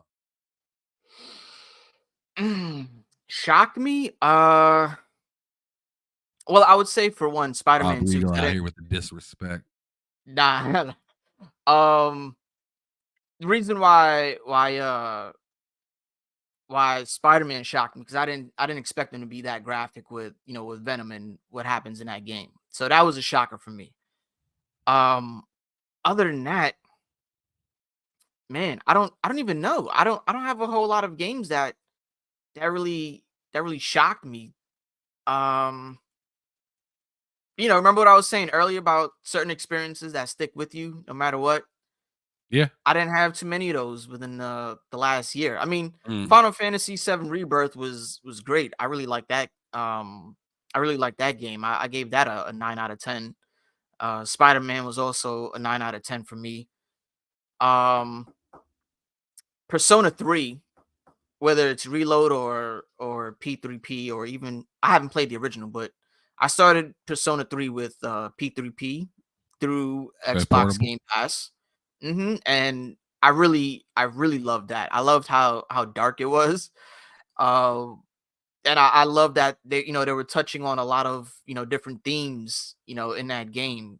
Um so actually that is one of the games that shocked me. based on the content itself and what you come across. I didn't expect that in a Persona game. But at the same time, I'm also new to the Persona series, Me right? too. So I felt the same way with P5. yeah, so I didn't even play P5 for that long. Like the whole time mechanic threw me off. So when I messed up my first playthrough, um and I let the whole week or whatever go by and I couldn't do nothing. I was asked out and I had to start over. I was like, I'm gonna put P5 down for now. That shit But then pissed you I off, right?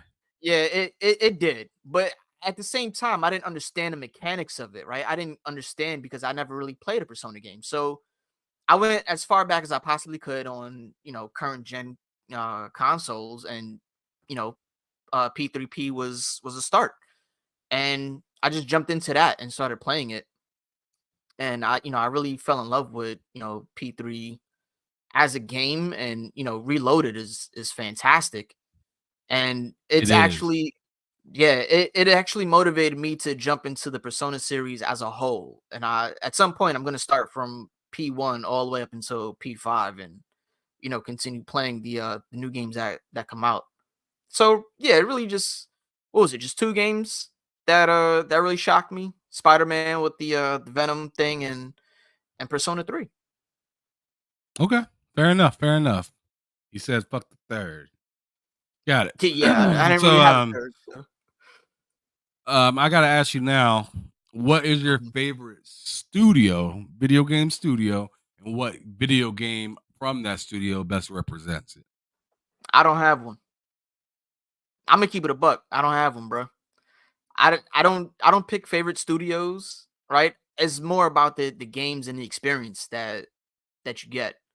So favorite games wise, um Kingdom Hearts is always my thing. That's one of my favorite franchises. Kingdom Hearts, Metal Gear, um I mean Pokemon, but that's a love-hate relationship.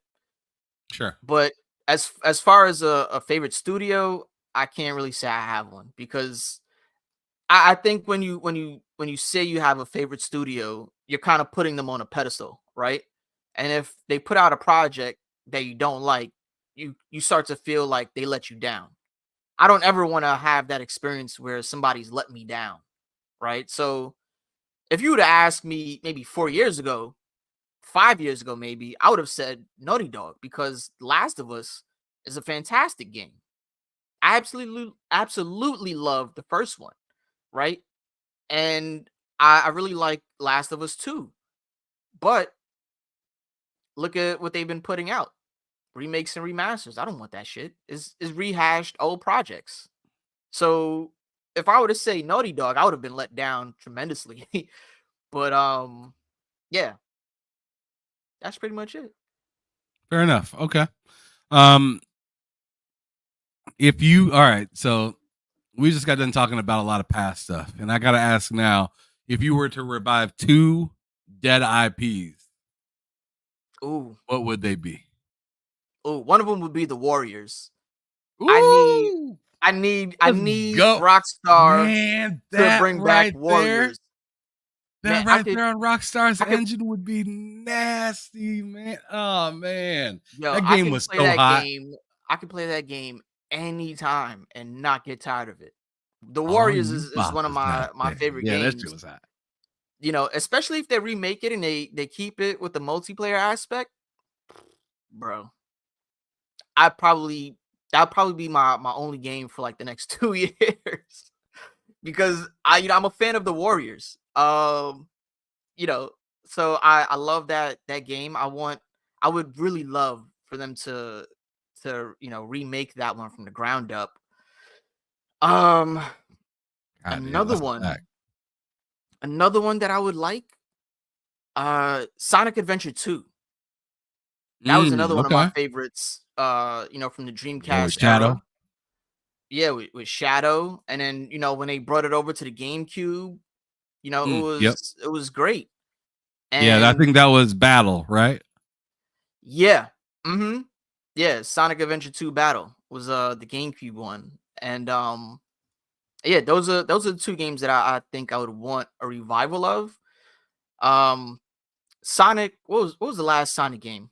Frontier. Sonic Frontiers. Yeah, Sonic Frontiers was trying to scratch that Sonic Adventure itch, but it just didn't really quite do it. It's just too It got dry to me. yeah. It just like it felt like you were on a dead planet fighting a Yeah, bunch of robots. yeah, and I don't know, weird monsters, whatever. And it just became rinse and repeat. Like you do all the things on one island, and you get to the other, and you got to do the same exact thing. Like how It's many fun. It times do just you gets want to old. hunt? It got old for me around the second level. So I mean, how many times do you wanna hunt for the Chaos Emeralds? Right after you get all of them one time, you don't want to do that shit all over again. And you don't do it a third time. You know what I mean? So yeah, that was it didn't quite scratch that itch, but if two games were to be remade from the ground up, The Warriors and Sonic Adventure 2. I love those choices. Those are phenomenal, and two IPs I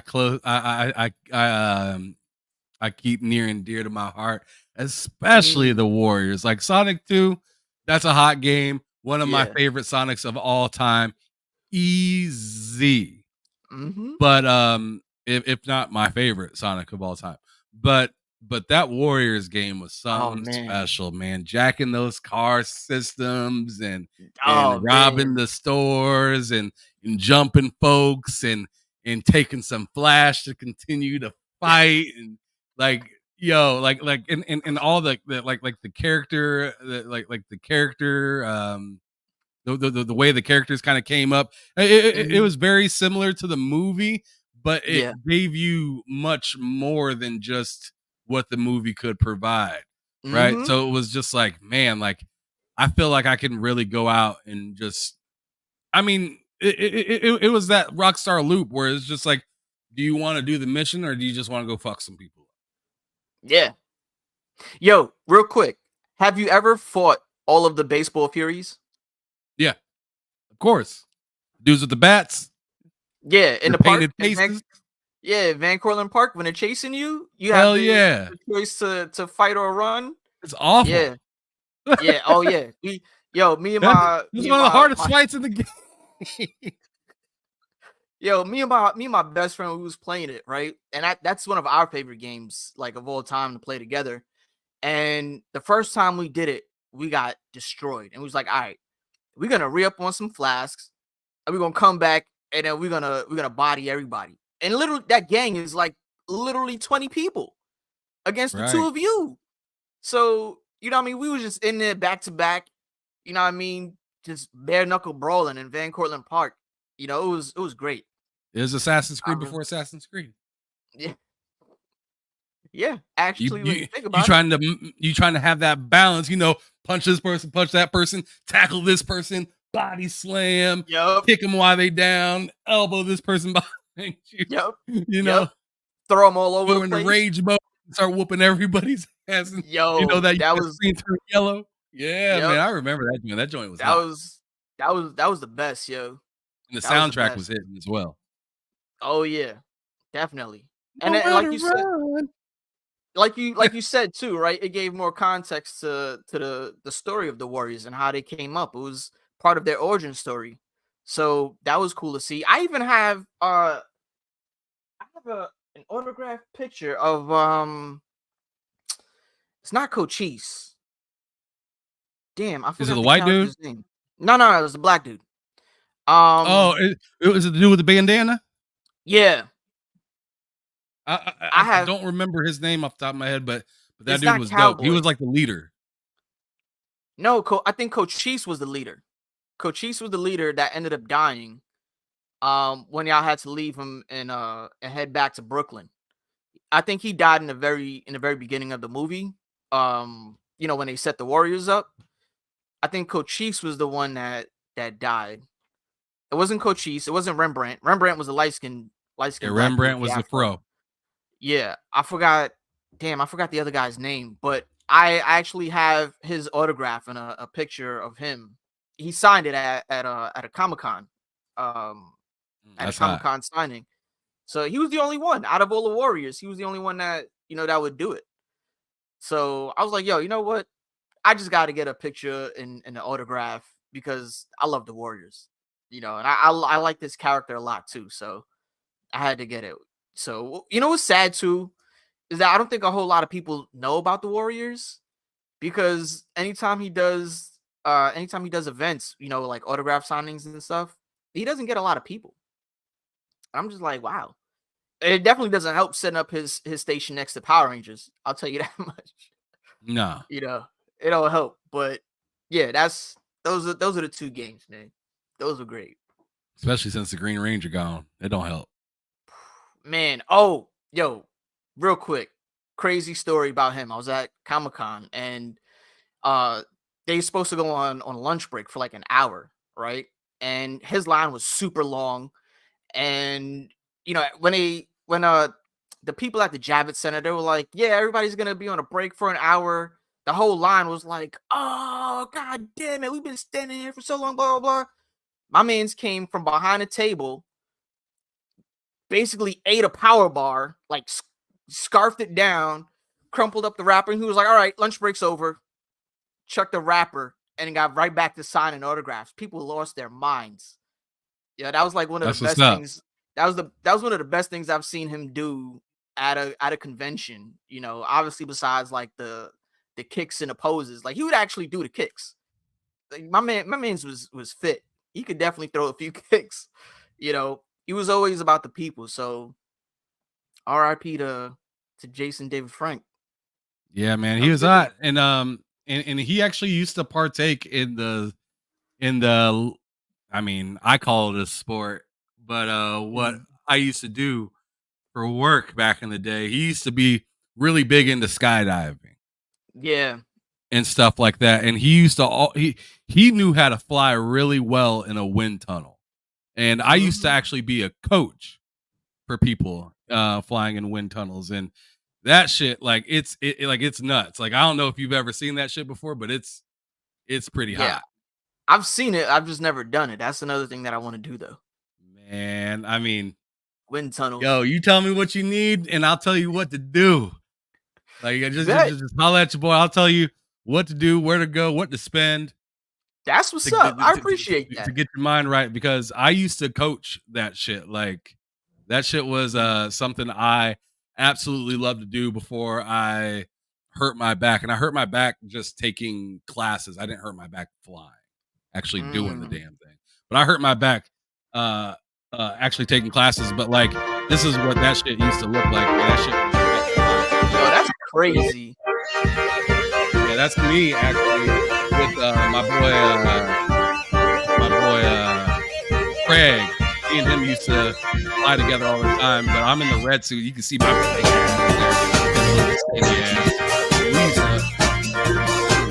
We used to there we go. But yeah, we used to fly all over the place, bro. Like that shit is so much fun. It looks like it. Yeah, man, you for real be feeling like Superman up in that joint. But what we're doing is very advanced Mhm. flying. So like that ain't something you're gonna be doing. when Oh you yeah, go. nah. That looks a little too dangerous for me.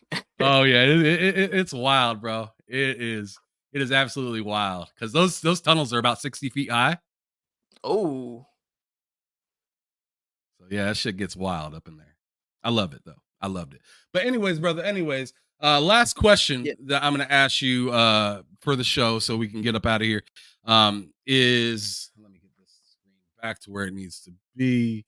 Um, I want to know two things: what Mhm. frustrates you in gaming, and what's a dream come true in gaming outside of what you already said with the whole um being the place for people. Um. Hmm. I was actually stuck on this question when you sent it to me. I still haven't really come up with anything because we basically covered it earlier. Um.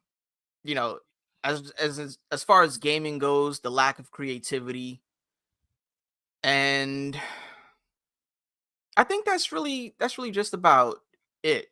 It's just the lack of creativity, you know. And I'll tell you what, when consoles can't use one headset across all of them. This is the SteelSeries Arctis 7, right? I had to get this one so that way I could use it on all my stuff. Right. Initially, I just bought the pulses to use with my PlayStation and on my PC. Because anytime I'm like recording content off my Xbox, I have all the audio coming out of my PC, so it comes into my pulses. But when I don't want to do that, and I just want to plug my headsets in and chill and game, I can't do that because Xbox uses different hardware or whatever than PlayStation. Yeah, they have their proprietary thing. Yeah, With cut the whole that shit out. Xbox wireless or whatever. Cut that shit out. I'm tired of it. I don't want to buy multiple devices to use for different consoles or platforms. Keep it simple. You know what I mean? So Absolutely. I'm about to find out if this works with the PlayStation because it's supposed to. And if not, I'm gonna send this bitch back. And yeah, hopefully it's not corded only. Huh? Hopefully it's not like a cord only situation. I mean, don't nobody would like to be wired to their controller like that, man. Yeah, no. Well, this is wireless. You have to hook up the dongle to a USB-C cable and then plug that into the Xbox. So, PS5 already has the USB-C plug right on the front. So, right. I'm hoping this is easy plug and play. I could use it with my PS5. I've already tried it out with my Xbox. I'm good. My PC, I tried it out. The Bluetooth works great on a phone. So hopefully this is gonna be like clutch, my all-in-one. Yo, you telling me, bro? This shit is great, and I'm hoping that this is gonna be my designated headset for everything. So as soon as I get off this podcast, I'm gonna test it out on a PS5, and if I'm golden, I am a happy camper.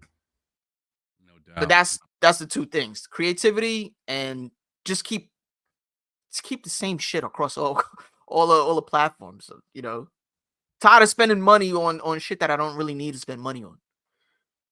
No doubt. The accessories can get a little out of hand for sure. I understand controllers, but when cool. it comes to earphones and how I hear my game, yeah, like I should be able to do whatever I want with that. It's crazy how hard you have to look to find a specific Xbox One.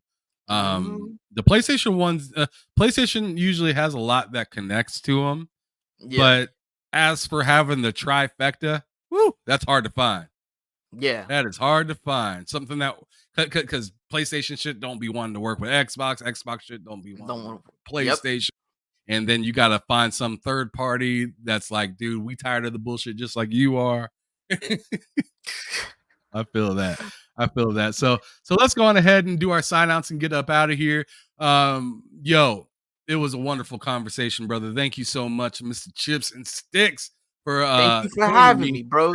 We went a whole hour past what I wanted to do, and I tell you what, I need to figure out what the fuck to do about that. That keeps happening to me, goddamn. Maybe less questions or something. I don't know. Maybe I need to cut out the quick hitter round or something. I don't know what the hell's going on. But man, I do appreciate you sitting here, relaxing, talking your shit, letting us know how you feel about gaming in your eyes and what things matter to you and what's important to you as well, because that's what's important. If I'm having somebody on a podcast to talk about themselves, we want to hear about what's important to you. So thank you so much for coming here and saying everything that you said, and just keeping it 100 and not needing to be disrespectful at all. That I love it.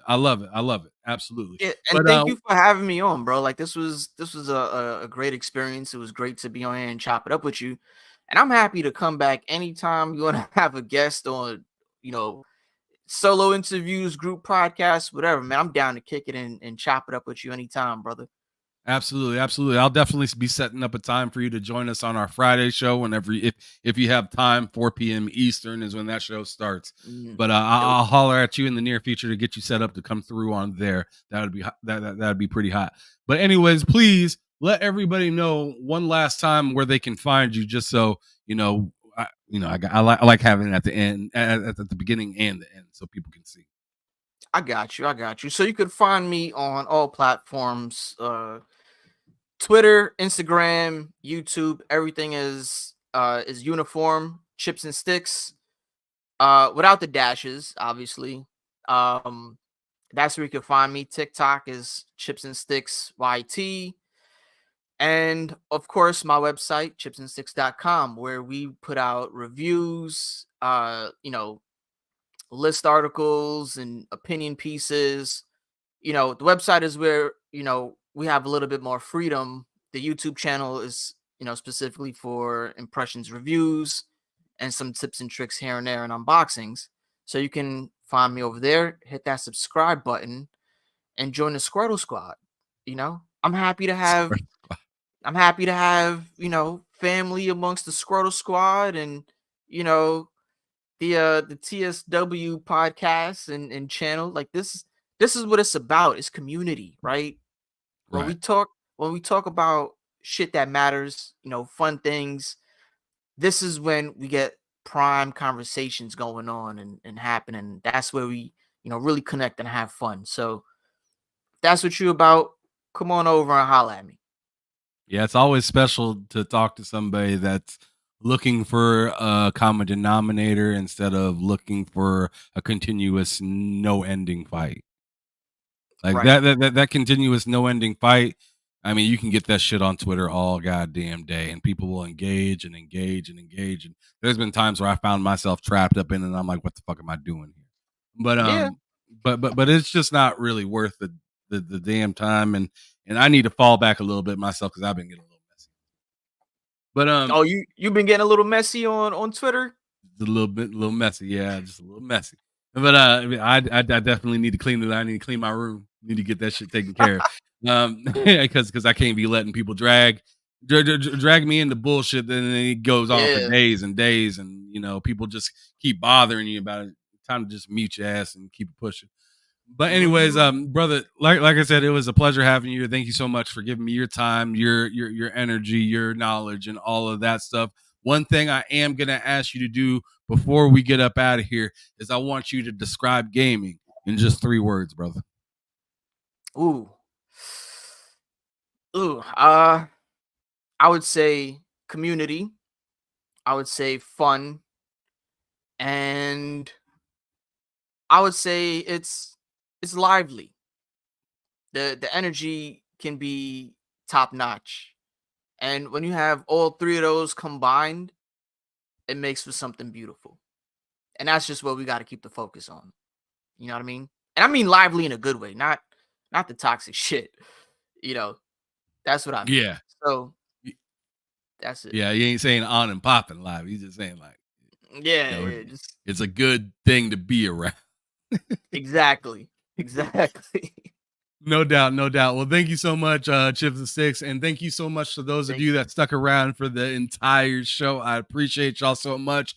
But shout out to the folks that hopped in for a little while, or those of you that came in a little bit late. We appreciate y'all too. Whether it's here on YouTube or on Twitter, wherever you happen to be sitting back, chilling, watching it, make sure you hit that like button if you haven't already. Share this sucker out so other people got eyes on it, and can realize Brother Chips and Sticks is out here putting in that work for the community in a positive light. But make sure you guys check us out here on the channel, TSWS Gaming. Tomorrow, we got our panel show. Me, Loke, Cozy Beluga, Matt Likes Games, and usually a guest for our Friday show that is a bull sitting, where we sit around, talk about all sorts of different games, talk about what's going on within current events and all that good stuff and whatnot.